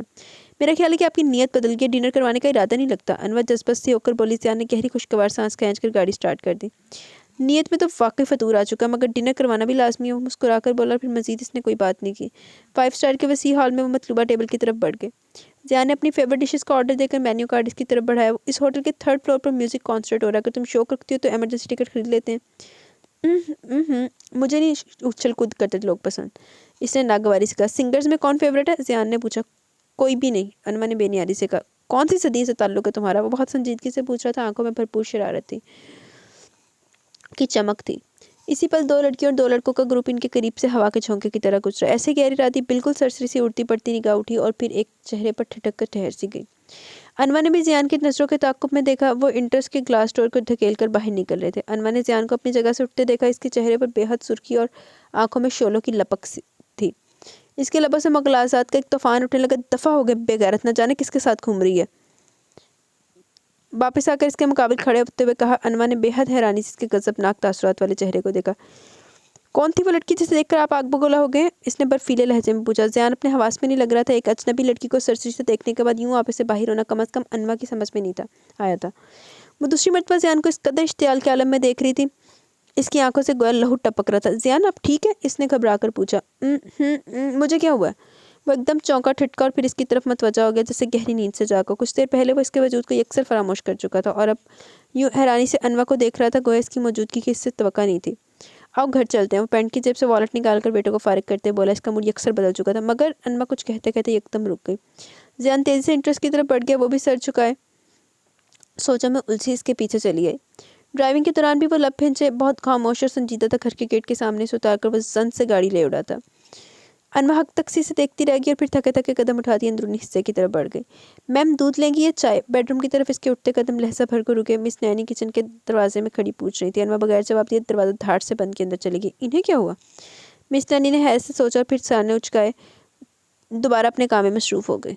ओ ये कौन आ गई है? अब 4 लोगों में घूम रही थी, ज़रूरतें नहीं होनी, पता नहीं कौन है। चलो लग जाएगा पता, सारे राजों से पर्दा उठ जाएगा आस्ता आस्ता। सस्पेंसफुल नावल मैंने बोला था यार, तो अब सस्पेंस नहीं होगा तो फिर सस्पेंसफुल नावल किधर से आया? अच्छा जी चलो। कौन थी वो लड़की? अगले दिन शाम को वो किसी इंग्लिश म्यूजिक की ट्यून गुनगुनाता मुस्कुराता बेडरूम में दाखिल हुआ था। आते ही इसे थानादाराना अंदाज पर कदरे चिढ़ गया। आते साथ ही तफ्तीश न चाय न पानी। इसने आंख दबाई और थप से सोफे पर बैठ गया। मैं क्या पूछ रही हूँ? अपना सवाल नज़रअंदाज किए जाने पर इसे गुस्सा आ गया। मेरे और अपने मुतालिक बात किया कर और इसका जवाब दूंगा तफसीलन। मुझे टालने की कोशिश मत करें, इसने धमकिया में इस लहजे में कर। तो वो भरपूर अंदाज में मुस्कुराया बोला, तुम टलने वाली हो भी नहीं। मेरा ब्लैक डिनर सूट निकालो, शर्ट को खूब अच्छी तरह जमा जमा कर प्रेस करो।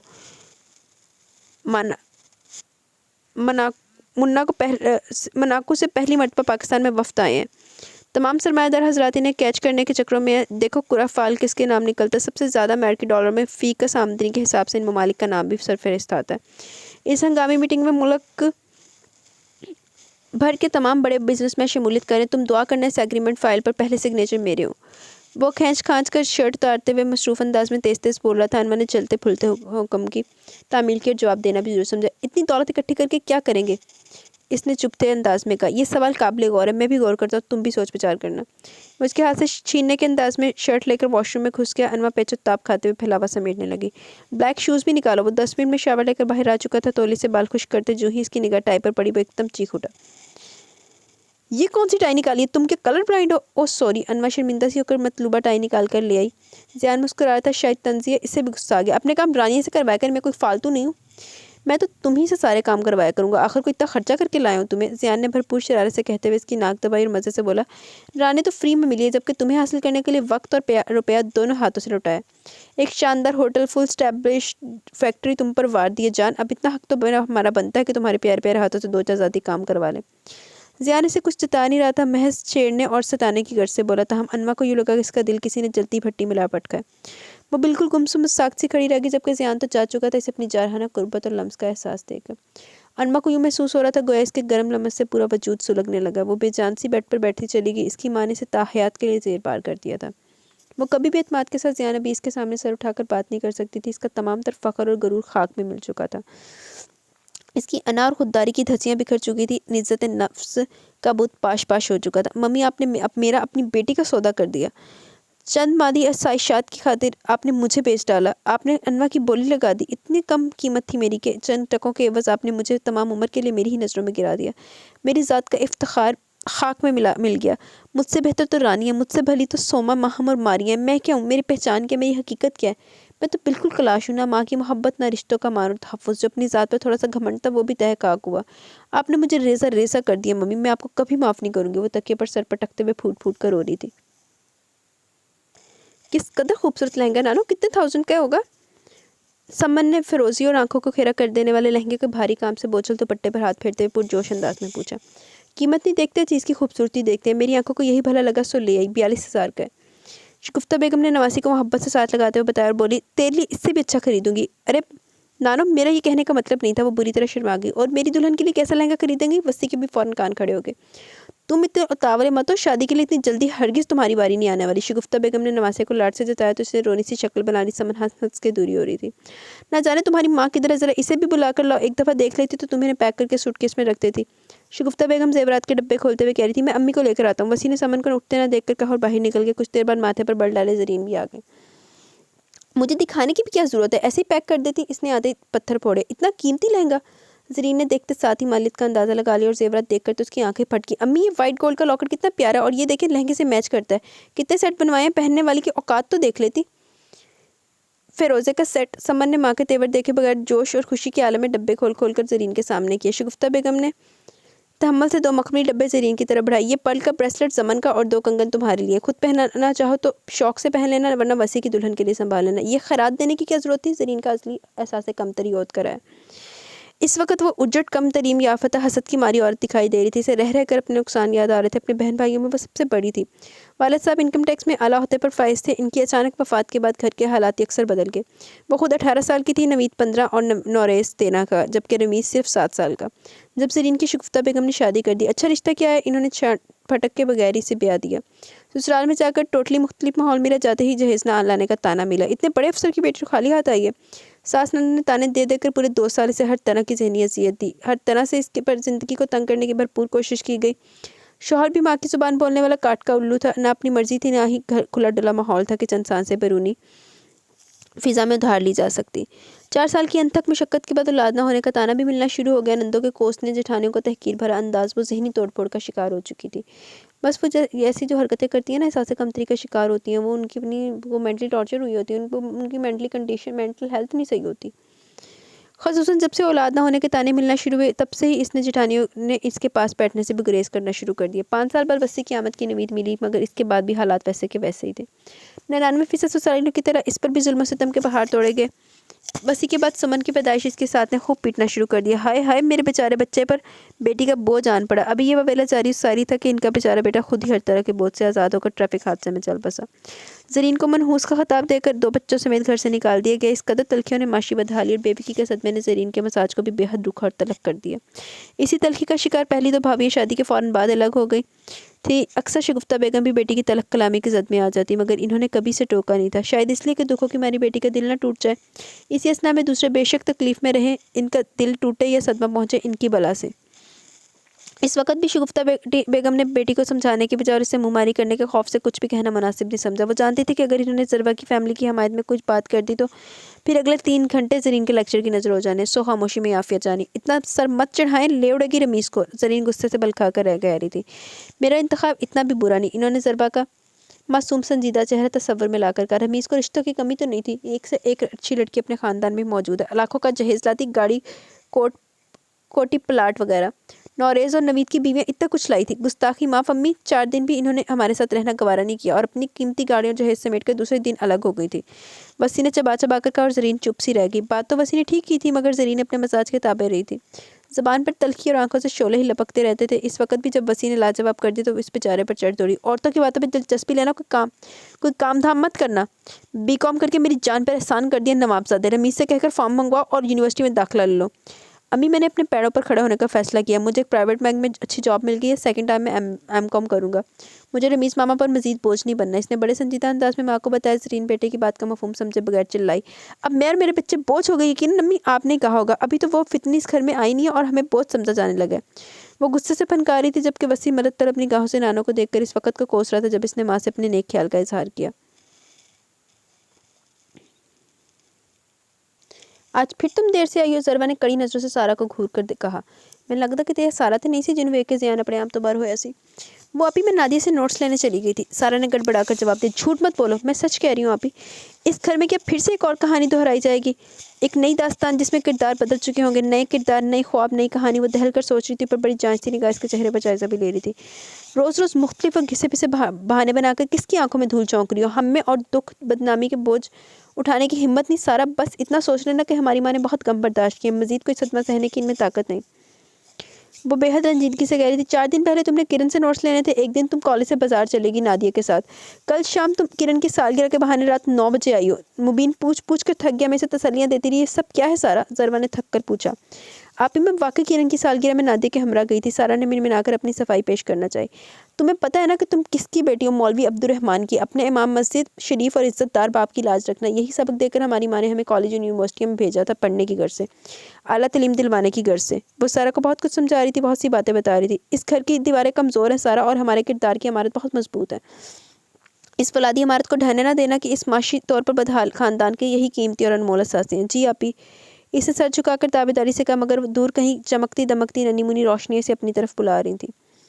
किरण का कज़न नबील इस्लामाबाद से माइग्रेट होकर लाहौर आया था। खुश शक्ल, चुलबुला सा, बेफिक्र खलंडरा सा नौजवान। वो मुबीन का ही हम उम्र होगा, मगर मुबीन से यकसर मुख्तलिफ। एडवेंचर्स का शौकीन, बेहद चंचल, जबकि मुबीन हद दर्जा संजीदा, गुस्सीला और बेहद चिड़चिड़ा सा, खुद से भी बेजार। कभी कभी वो सोचती थी कि मुबीन भाई को भी भला क्या ज़िंदगी है, सारा दिन छत की कड़ियाँ गिनते रहते हैं या फिर चीखते चिल्लाते हैं। पहले तो वो ऐसे नहीं थे, बहुत शौक, हंसमुख और ज़िंदगी से भरपूर, मगर जब वो चली गई तो फिर। सारा आटा गूंद लो, सनिया ने इसका शाना हिलाकर कहा। सनिया तुम आटा गूंद लो, मेरे नाखून टूट जाएंगे। इसने अपने हाथ फैलाकर बेचारगी से कहा। अच्छा फिर बर्तन धो लो। बर्तन भाई मैं नहीं धो सकती, मेरे हाथ काले हो जाते हैं। क्या बात है, आपके हाथों की क्या नज़ाकत है माशाल्लाह से। सनिया तंजिया बोली। आटा गूंद लो महारानी साहबा, आप ही कपड़े सिलाई कर रही हैं, आज मैंने रोटी पकानी है, लिहाजा 10 मिनट में फारिग होना चाहती हूँ। सनिया बर्तन धोने के लिए नल खोल चुकी थी। सारा चारपाई पर बैठी टांगे चिल्लाती रही। आज तुम सारा काम कर लो, कल मैं तुम्हारे हिस्से का काम कर लूंगी। सारा ने भरपूर सुस्ती से अंगड़ाई लेकर कहा। सारा तुम कुछ लापरवाह नहीं होती जा रही, बल्कि कामचोर कहना बेहतर होगा, इसने बर्तनों को साफ करते हुए कहा। और मजीद बोली, आप ही के जाने के बाद तुम्हारी जिम्मेदारी में इजाफा हो जाएगा, तुम आप ही की गद्दी पर बैठने की तैयारी कर लो अभी से। क्या मतलब, आप ही कहाँ जा रही हैं? सारा ने हैरानी से पूछा तो सनिया ने अपना माथा पीट लिया। तुम यही रहती हो या खला में प्रवास कर चुकी हो? ओ मुझे ख्याल नहीं रहा। वैसे क्या इरादा शगुफ्ता आंटी का? इरादे तो नेक है, बस अम्मी फ़िलहाल खामोश हैं। सनिया कुछ सोचते हुए धीरे से बोली। क्या मतलब? इसने हैरत से पूछा। तुम नहीं जानती क्या? ऐसी भी बेखबरी अच्छी नहीं होती। सनिया को गुस्सा आ गया था। बताओ भी, इसने इसरार किया तो आहिस्तगी से बोली। अभी हालात ठीक नहीं है, मतलब रुपयों का मसला। रुपये पैसे के बगैर कुछ भी मुमकिन नहीं। शायद इस दफ़ा कमेटी अम्मी को मिल जाए तो फिर डेट फिक्स करेंगी अम्मी। सनिया ने धुले बर्तन खुश करते हुए कहा। सनिया भला ये भी कोई ज़िंदगी है? परेशानी और मसाइल से बोझल वो दासी से कह रही थी। दुख और सुख तकलीफ का हिस्सा है, ज़िंदगी का हिस्सा है। यहाँ तो सिर्फ दुख ही इर्द गिर्द बिखरे हैं, सुख कहीं नज़र नहीं आता। सारा की आंखों में हसरतें करवट ले रही थी। सनिया को बेहद हैरत हुई। आज सारा ही सी हो जिन्होंने देखिया ना इन्हें होते जियान ने, सारा ही सी। जियान साहब हुन होश कर लो कर दी। आज तुम कैसी बातें कर रही हो यार? ख्वाब देखने में क्या हर्ज है? इसने यासियत से कहा। ख्वाबों पर पाबंदी है ना पहरा, बस इतना ध्यान रखना चाहिए कि ख्वाब किस नवैयत के देखने हैं। सनिया ने संजीदगी से कहा तो मुस्कुराने लगी और बोली, ख्वाबों की भी नवैयत होती है? हाँ। सनिया ने अस्पात में सर हिलाया। वो कैसे? इसने दिलचस्पी से पूछा। कुछ ख्वाब रोशनी की तरह होते हैं, गोया जुगनू से रास्तों और गुमशुदा मंजिलों का पता देते हैं, निशानदही करते हैं। कुछ ख्वाब बलबला अंगेज होते हैं, बुलंदियों की तरफ ले जाने वाले। कुछ ख्वाब रहनुमा और पेशवा होते हैं। कुछ ख्वाब गाफिल और गुमनाम कर देते हैं। कुछ ख्वाब अरूज की तरफ ले जाते हैं, कुछ पस्तियों में उतार देते हैं। ये तो आदमी की सरशत और खसलत पर मुनहसर कि अब किस किस्म के नोखेस ख्वाब आंखों से देखने की ख्वाहिश रखता है। वो बड़े जज़ब के आलम में आंखें मोदे कह रही थी। ए सनिया, तुमने ऐसी बातें कहाँ से सीखी? सारा ने हैरानी से आंखें फैलाकर इसका कंधा हिलाया। प्यारी बहन, वक्त सिखाता है, हालात और वक्त से बड़ा कोई उस्ताद नहीं। सनिया मुस्कुराई और बोली, हमने जिस घराने में आंख खोली है इसके कुछ असूल हैं, कुछ बहुत प्यारी रवायतें हैं जिसकी पासदारी हम पर फ़र्ज़ है। देखो सारा, हमें हमेशा एक्स्ट्रा वेगेंट हद से निकलने वाले खसारे में रहते हैं। सनिया कैसी खतरनाक बातें करी, और इसका अंदाज तंजिया नहीं समझाने वाला है। क्या मुझ में से बगावत की बू सूंघ चुकी है? सारा ने हैरत से सोचा। औरत की सबसे कीमती मता इसका किरदार होता है, इज्जत होती है। औरत अपने अच्छे मजबूत किरदार के हसास में महफूज रहती है। ऐसे किरदार की औरतें मर्दों को अट्रैक्ट करती हैं, और वह ऐसी औरतों को मुनहदिम करने, ढाने, गिराने और मस्मार करने की ख्वाहिश रखते हैं। ऐसे मर्दों कहते हैं बीमार जहनत के सती सोच रखने वाले आम से मर्द। तुम्हें तो फ़िलासफ़र होना चाहिए। सारा ने सताइशी नज़रों से इसकी तरफ देखा। ये फ़लसफ़ा नहीं, आगाही है। मेरे ख़्याल में हर लड़की शऊर की पहली मंज़िल तय करने के साथ भरपूर औरत बन जाती है। इसके पास एक ऐसी राज़ और भेद ज़ाहिर करने वाली और मुकाबिल के अंदर तक उतर जाने वाली आँख का होना ज़रूरी है। दूरबीन जैसी नज़र जो बातिन तक को उजागर कर दे। इसने गीले हाथ दुपट्टे से पहुँचकर आटा गूँथना शुरू कर दिया। इंसान को परखने का कोई आला होता है? सारा ने संजीदगी से पूछा। साफ शफाफ बनाई हो। मादी अशिया और चमक दमक आँख को अंधा कर देती है। जब आप ज़ाहिर छोड़कर बातिन को देखेंगे तो बहुत से राज पर वो स्क्रीन पर उभर आएंगे, पर्दा स्क्रीन पर उभर आएंगे। एक होती है कुव्वत मनीज़ा, यानी इंसान की ऐसी कुव्वत जिससे वो अच्छे बुरे, नेक बद, अच्छाई भलाई और बुराई में तमीज़ करता है।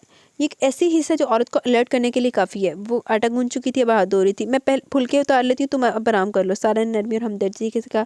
सनिया ने तो शक्कर भरी निगाह से देखा और कमरे की तरफ बढ़ गई। ज़रबा अपी और सनिया दोनों में एक ही रूह हलूल कर गई है। वो चूल्हा जलाते हुए सोच रही थी, आहो बस तू ही जड़ी तू गलत डायरेक्शन दे जा रही, तू ही बेचारी चंगी, बाकी तेरी सारियां भैणां गलत है। रमीज़ फारिग हो तो आ जाओ, ज़रीन ने कमरे में झांक कर पूछा। वो जो ऑफिस की कोई फाइल देख रहा था एकदम चौंक कर सीधा हो गया। आइए आपा, इसने एहतराम से कहा। दफ्तर का काम घर में ही उठा लाते हो, क्या ज़रूरत है इतनी देर तक जागने की? सेहत ख़राब कर लोगे। ज़रीन ने फिफ्तरी मोहब्बत से मगलूब होकर कहा। छोटा होने की वजह से रमीज़न का सबका बहुत लाडला था। तुम्हें पता है अम्मी कौन सी खिचड़ी पका रही हैं आजकल? कुछ देर खामोश रहने के बाद ज़रीन ने आने का मकसद बयान करना शुरू किया। मैं घर में होता ही कहाँ हूँ जो मुझे किसी खिचड़ी का पता चल सके? आप ही बता दीजिए। इसने बेनियारी से कहकर फाइलें से मेरी और आपा की तरफ मतवजा हो गया। तुम्हारे रिश्ते की बात चल रही है। ज़रीन ने मुंह में कड़वे बादाम आ गए थे। हाँ, कुछ सुना तो है इस बारे में भी, रमीज़ ने लापरवाही से कहा। अपनी होने वाली ससुराल के बारे में जानने का कोई शौक और दिलचस्पी नहीं? ज़रीन ने मानी खेजी से इसकी तरफ देखा तो वह सर के नीचे हाथ रखकर सोफे की पुश से टेक लगाते हुए बोला, जब प्रॉपर ससुराल बन गया तो फिर दिलचस्पी भी ले लेंगे, अभी तो सिर्फ बात चल रही है। बहुत ही गरीब से लोग हैं, ना जाने अम्मी ने क्या देखा। नमीद और नवेश के ससुराल वाले इतने अमीर और खुशहाल हैं, जबकि ज़रवा का मैका किस कदर सबकी होगी हमारी। नोमी और सना को तो बातें बनाने का मौका मिल जाएगा। अम्मी ने इनकी बहनों को रिजेक्ट करके ज़रवा को न जाने किस वजह से तरजीह दी है। बस एक शक्ल ही तो अच्छी है, और मामलों में तो नोमी और सना के पासिंग भी नहीं। ज़रीन जल भुन कर कह रही थी, गुर्बत काली तो नहीं? आपने कब से इंसानों को दौलत के तराजू में तोलना शुरू कर दिया? आपा, इंसान की शराफत और इज्जत नेक नामी की कोई वैल्यू नहीं? जिसके पास पैसा नहीं, क्या वो इंसान नहीं? और अम्मी ने कुछ देख और परख कर ही फैसला किया ना। मुझे अम्मी की पसंद पर कोई एतराज़ नहीं। और रही बात नोमी और सना भाभी की, तो आप इनके साथ ज़रवा का मुकाबला ना करें। हर इंसान की अपनी शख्सियत होती है, मजाज का फ़र्क होता है, सोच मुख्तलिफ होती है, फिर सबको एक लाइन में खड़ा नहीं करते। कम अज़ कम मैं नोमी और सना भाभी जैसी किसी भी औरत के साथ 2 पल नहीं गुजार सकता, कजा के पूरी ज़िंदगी। मुझे अपने भाइयों पर तरस आता है, बेचारों को अपनी कोई चॉइस तो रही नहीं, हत्ता कि सोच तक बीवियों के पास गिरवी रखती है। और इसने संजीदगी से बात तो ठीक कर रहा है। ज़रीन ने कुछ इत्तेफाक कर लिया, मगर जाहिर नहीं होने दिया। तुम्हें अपने ससुराल को हल्का बाप से मुतारिफ करवाते हुए शर्मिंदगी नहीं होगी? इसने चुपते लहजे में कहा। कम अज़ कम मैं ऐसी सती सोच नहीं रखता, ना ही स्टेटस के लिहाज से लोगों से मिलता हूँ। रमीज़ ने फाइलें उठाकर ब्रीफकेस में महफूज की और क्लिक की आवाज़ के साथ इसे बंद कर दिया। हाँ, मैं तो वसी के बारे में बात करने आई थी। ज़रीन ने जानबूझकर मौज़ू बदल दिया। क्या बात करनी है? मुझे बता रहा था कि इसे जॉब मिल गई है। ज़रीन ने जले कुटे अंदाज में कहा और मज़ीद बोली, मैं पहले तलीम तो मुकम्मल कर लेता, तुम ही इसे समझाना, ख्वाम का इधर उधर टांगे उड़ाने की ज़रूरत नहीं। आपा वो जॉब करे तो ये बहुत अच्छी बात है, एतमाद और तजर्बे में इजाफा होगा। आजकल अच्छी नौकरी कहाँ मिलती हैं? रमीज़ ने इसे समझाना चाहा तो ज़रीन कटीले लहजे में बोली, अभी तो वो बच्चा है, मैं इस पर जिम्मेदारियों का बोझ नहीं डालना चाहती। आपा, जिम्मेदारी कैसी? ये वो जॉब शौकिया करे, और आप तो शुक्र करें कि इसमें एहसास जिम्मेदारी की जरासीम मौजूद है, जो आजकल के लड़कों में कतन नहीं पाए जाते। और फिर आवारा दोस्तों के साथ फिरने से बेहतर है कि वो मसरूफ़ रहे। रमीज़ ने कोई बात ही खत्म कर दी। ज़रीन झंझलाती हुई बाहर निकल आई। आपा भी हद करती हैं, अभी तक इसे बच्चा बनाया हुआ, माशाल्लाह, वैसे समझदार है, ज़रूर तकी करेगा। रमीज़ ने सोचते हुए नाइट सूट निकाला और वॉशरूम में घुस गया। देखते हैं आगे रमीज़ साहब ऐसे ही रहते हैं कि आपा ना काटदा उल्लू बन जाता अभी। आपा ने मरहूम शोहर बगैर दुरे मखनून ईशा और ईशा से होने वाली सरसरी से मुलाकात को यकसर भुला चुकी थी, मगर कुछ देर पहले मासी ने इसे किसी लड़की के आने की इतला दी। वो इस वक्त क्लासरूम्स के राउंड पर थी। जो ही ऑफिस में कदम रखा, निगाह सोफे पर धंसी ईशा पर पड़ी, जो बहुत पुरजोश थी इसकी तरफ बढ़ी। कैसी आप? आई क्यों नहीं हमारे घर? मैंने आपका इतना इंतज़ार किया। वो इसका हाथ थामते हुए खफकी भरे लहजे में कह रही थी। आई एम सॉरी ईशा, बस मसरूफियत में याद ही नहीं रहा। दुरे मखनून इसके खलूस से मुतासिर से सफाइयाँ देने लगी। आज शाम को आऊँगी, अब आने की ज़रूरत नहीं मुझे आधे घंटे तक वापस हॉस्टल चले जाना, वीकेंड पर आऊँगी, फिर आइएगा, इसने खपा खपा अंदाज में कहा। अभी सिर्फ 10 मिनट के लिए आपसे मिलने के लिए आई थी। शुक्रिया इस तरह याद रखने का। दुरे मखनून ने प्यार से इसका नरम हाथ दबा कर कहा। मैंने अब्दुल भाई को पैगाम भी दिया था, यकीनन इन्होंने आपको नहीं बताया होगा। कॉलेज जाकर इनकी क्लास लूँगी। ईशा ने गुस्से से मुठियाँ भेजी। दुरे मखनून चौंक सी गई। मैंने अब्दुल भाई से कहा था कि मैं दुरे मखनून आबी का शाम की चाय पर इंतजार कर रही हूँ, इन्हें ज़रूर हमारी तरफ भिजवाइएगा, मगर इन्होंने आपको मैसेज नहीं दिया। मैंने इतना एहतमाम किया था, अपने हाथों से केक बेक किया, कबाब बनाए, पिज़्ज़ा भी बनाया था। वो रंजीदगी से कह रही थी, अच्छा अभी मैं चलती हूँ, ड्राइवर इंतज़ार कर रहा होगा, अगले वीकेंड पर मुलाकात होगी। वो इसका गाल चूमते बड़ी मोहब्बत से बाय बाय करती बाहर निकल गई, जबकि दुर्रे मखनून शश्तर से आएगी, क्या मैं इस मोहब्बत के काबिल थी? घर आकर भी वो मुसलसल ईशा के मतलब ही सोचती रही। बाबा साहब, अब्दुल बारी और अब ईशा, मैं इन सब की मोहब्बतों के काबिल खुद को नहीं समझती। वो ज़ेरे लब बड़बड़ाई। अब्दुल लाला कह रहे हैं अच्छी सी चाय बनाकर मर्दाने में मुकर्रम के हाथ भेजें। बखदन बीबी की आवाज़ पर वो चौंक कर सर हिलाते हुए किचन की तरफ आ गई। बाबा साहब से पूछकर आओ, इनके लिए भी चाय लाऊं? इसने बर्तन ऑन करके आग जलाते हुए कहा। बाबा साहब की पिछले 2 दिन से तबीयत ठीक नहीं थी। वैसे तो अक्सर ही इन्हें तकलीफ हो जाती थी, मगर आजकल मौसमी बुखार ने इन्हें जकड़ रखा था। इसने चाय टी पॉट में डालकर मर्दाने में भिजवाई और फिर इनके लिए काली मिर्चों की ग्रेवी तैयार की।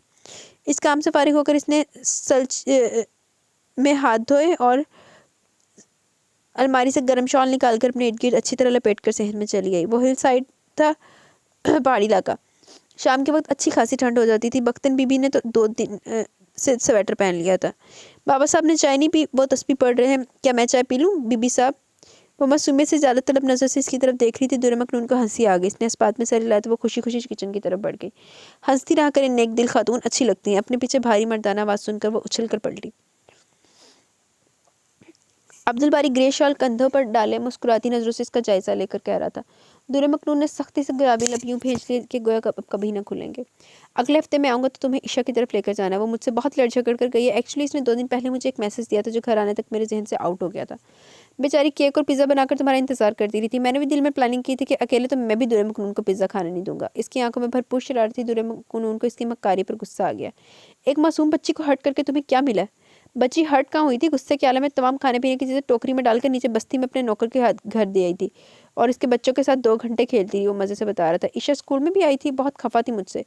इसकी खफ की पल 2 पल की होती है। वो फिर से तुम्हें घर बुलाने के प्लान बनाकर आएगी।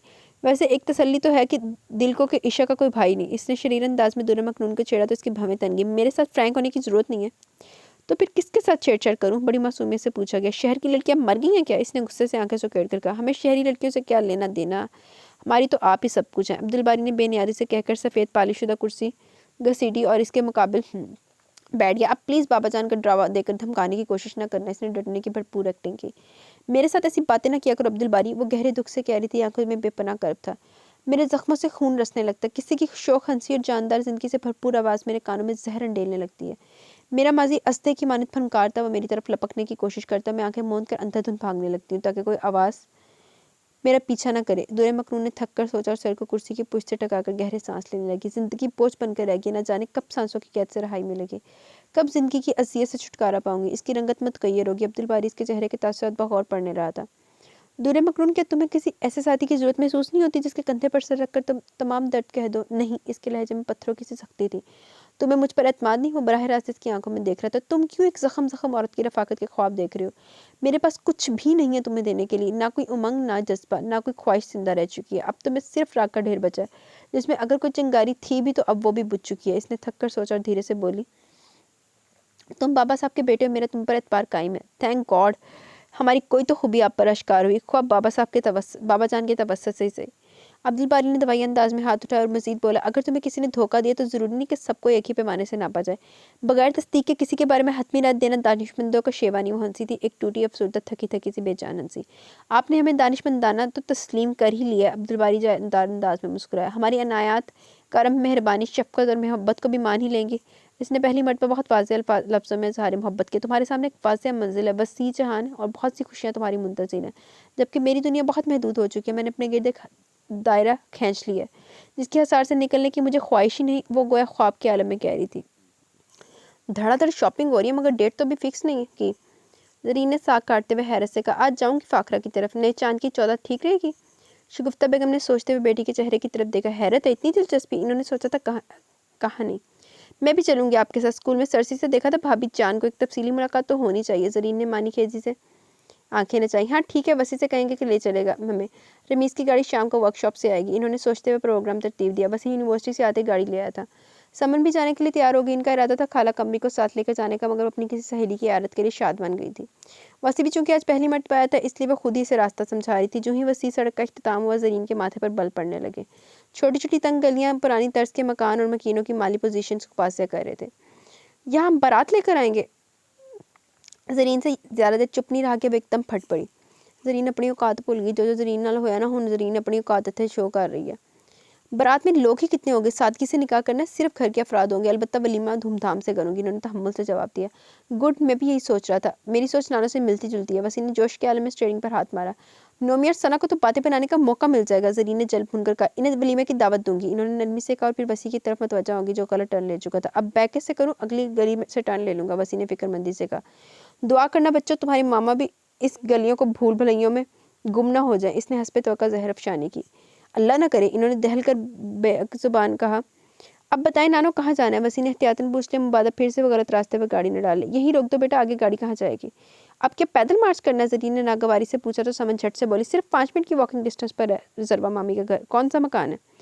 कीचड़ और कूड़े के ढेर से बचते बचाते जरीन ने तनक कर पूछा। ये रहा सबस पेंट वाला दरवाज़ा। समन ने धीरे से दस्तक दी तो वसी झट से बोला, इतनी नज़ाकत से दरवाज़ा नहीं खटखटाते, यूँ देते हैं दस्तक। वसी ने दरवाज़ा जोरदार अंदाज में दरवाज़ा धड़धड़ाना चाहा था जब एकदम ही कबाड़ खोल दिया गया। वसी बेचारे का हाथ हवा में मुअल्लक रह गया। ऊपर से समन की खीखी के साथ सामने मौजूद लड़की की दबी दबी हंसी ने से हद दर्जा शर्मिंदा कर दिया। अस्सलाम वालेकुम खाला जान। अल्लाह, यानी वसी सनिया लवा। सनिया ने शगुफ्ता बेगम को देखकर अदब से सलाम किया। जरीन ने बगौर सनिया का जायज़ा लेकर इसे ओके कर दिया। इस गुर्बत में इतना हुस्न, इसने पहली मरतबा अच्छे अंदाज में सोचा। सनिया ने एक साफ सुथरे सादा से कमरे में बिठाया। जरवा कहाँ है? इन्होंने होने वाली बहू से जल्द से जल्द मिलना चाहा। समन और बसी भी बेताब से बैठे थे। आप ही आ रही हैं? सनिया नफीस से ट्रे में कोल्ड ड्रिंक्स के गिलास सजाए अंदर दाखिल हुई तो इन्हें इश्तियाक से इधर उधर देखते पाकर मुस्कुराने लगी। कहाँ है मामी, कब तक आएंगी? वसी ने बेचैनी से पूछा तो समन ने आंखें दिखाई, जबकि सनिया मामी के मफहूम में कदरे उलझी सी सोच रही थी कि जब जरबा और अम्मी दोनों कमरे में दाखिल हुई, इनके पीछे धीरे धीरे चलता हुआ मुबीन भी आ गया। सनिया चुपके से बाहर निकल आई। गली में से बच्चे को पकड़कर चाय के लवाजमात मंगवाई। सी इतना में सारा भी आ चुकी थी। मेहमान आए अप्पी के ससुराल वाले। सारा ने इश्तियाक से पूछा। सनिया ने महज सर हिलाने पर इत्तफा किया, फिर इसे बगौर देखकर धीमी आवाज़ में बोली, तुम फिर से देर से आई हो अप्पी, आज तुम्हारी क्लास ज़रूर लेंगी। यार आज फैन ख़राब होगी थी। प्लेट में रखे केक में से एक उठाकर सारा ने मुँह में रखा और मिनमिनाते हुए बोली, आंटी लोग क्या डेट फिक्स करने आए हैं? महक भी चुपके से करीब खिसक गई। कितना मज़ा आएगा अप्पी, तुम मेरे लिए शरारा सूट बना देना, इसने बच्चों जैसे शौक और तजस्सुस से कहा। सनिया धीरे से हंसकर इस बात में सर हिलाने लगी थी। यार सनिया, आपी के जाने के बाद घर कितना सुना सुना हो जाएगा, सारा ने अफसुर्दगी से कहा। सनिया ने हुनकारा भर और चाय टी पॉट में डालने लगी। 1 घंटा मजीद वो लोग बैठकर चले गए। जाते जाते वसी ने लम्हा भर के लिए सनिया के पास टिक कर कहा, आपने चाय अच्छी बनाई है, फिर नौश फरमाने के लिए आएंगे। समन वसी की उर्दू दानी पर हंस हंस कर लोटपोट हो रही थी, जबकि सनिया कदर झिझक सी गई। आपी की सास बहुत अच्छी है, सारा ने इनके जाने के बाद तबसरा किया, मगर नंद बिल्कुल रवायती नंदों वाला ओरिजिनल मॉडल लग रही थी। सनिया ने भी जरीन के मगरूनाना तेवर नोट किए थे। जरीन आंटी के बच्चे बहुत हंसमुख थे। वैसे आंटी बहुत यंग सी हैं, शायद कम उम्र में इनकी शादी हुई होगी। बच्चे बिल्कुल बराबर के लगते हैं। सारा बर्तन समेटते हुए कह रही थी। सारा काम खत्म करके मेरी बात सुनना। जरबा की आवाज़ सुनकर ज़रा के हाथों के तमाम तोते कबूतर उड़ गए। सारा बंदा ददे को टूटी ना को लेके बंदे ने फिर शर्मिंदगी का सामना करना पड़े। इन्हें डबोना ना दा नाम। आप ही गुस्से में तो नहीं लग रही? इसने मासूमियत से सनिया की तरफ देखकर तस्दीक करना चाहिए। मुझे क्या पता, सनिया ने बेनियादी से कहा। मेरे हाथ कांप रहे हैं सनिया। इसने हरासा होकर बर्तन टोकरी में रख दिया। खौफ की वजह क्या है? सनिया ने चुपते लहजे में तंजिया कहा। मेरे हाथ तो नहीं कांप रहे। वो गुस्से में कह रही थी। मैं लेट जो आई हूँ। सारा बसोरी तो ख्याल रखना था ना। सनिया ने रगड़ रगड़ कर चूल्हा साफ किया, बर्तन शेल्फ पर रखे और इसकी तरफ पुश्त करके बैठ गई। सनिया तुम भी साथ आओ, सारा लजारत से कहती हुई घूम कर इसके सामने आई। आप ही हवा तो नहीं, कमाल करती हो सारा। वो हॉटपॉट उठाकर मुबीन के कमरे की तरफ चल दी, जबकि सारा बेबसी से साथ वाले बंद दरवाजे को देखने लगी।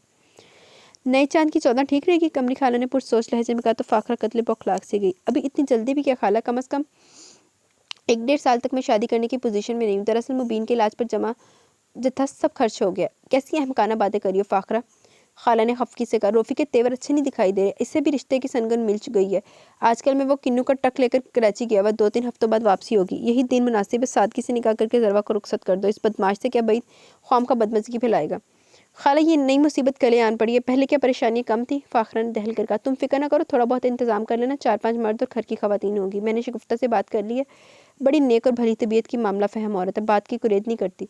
खाला ने पान की गिलोरी मुंह में रखी और हाथ चादर के पल्लू से साफ किए।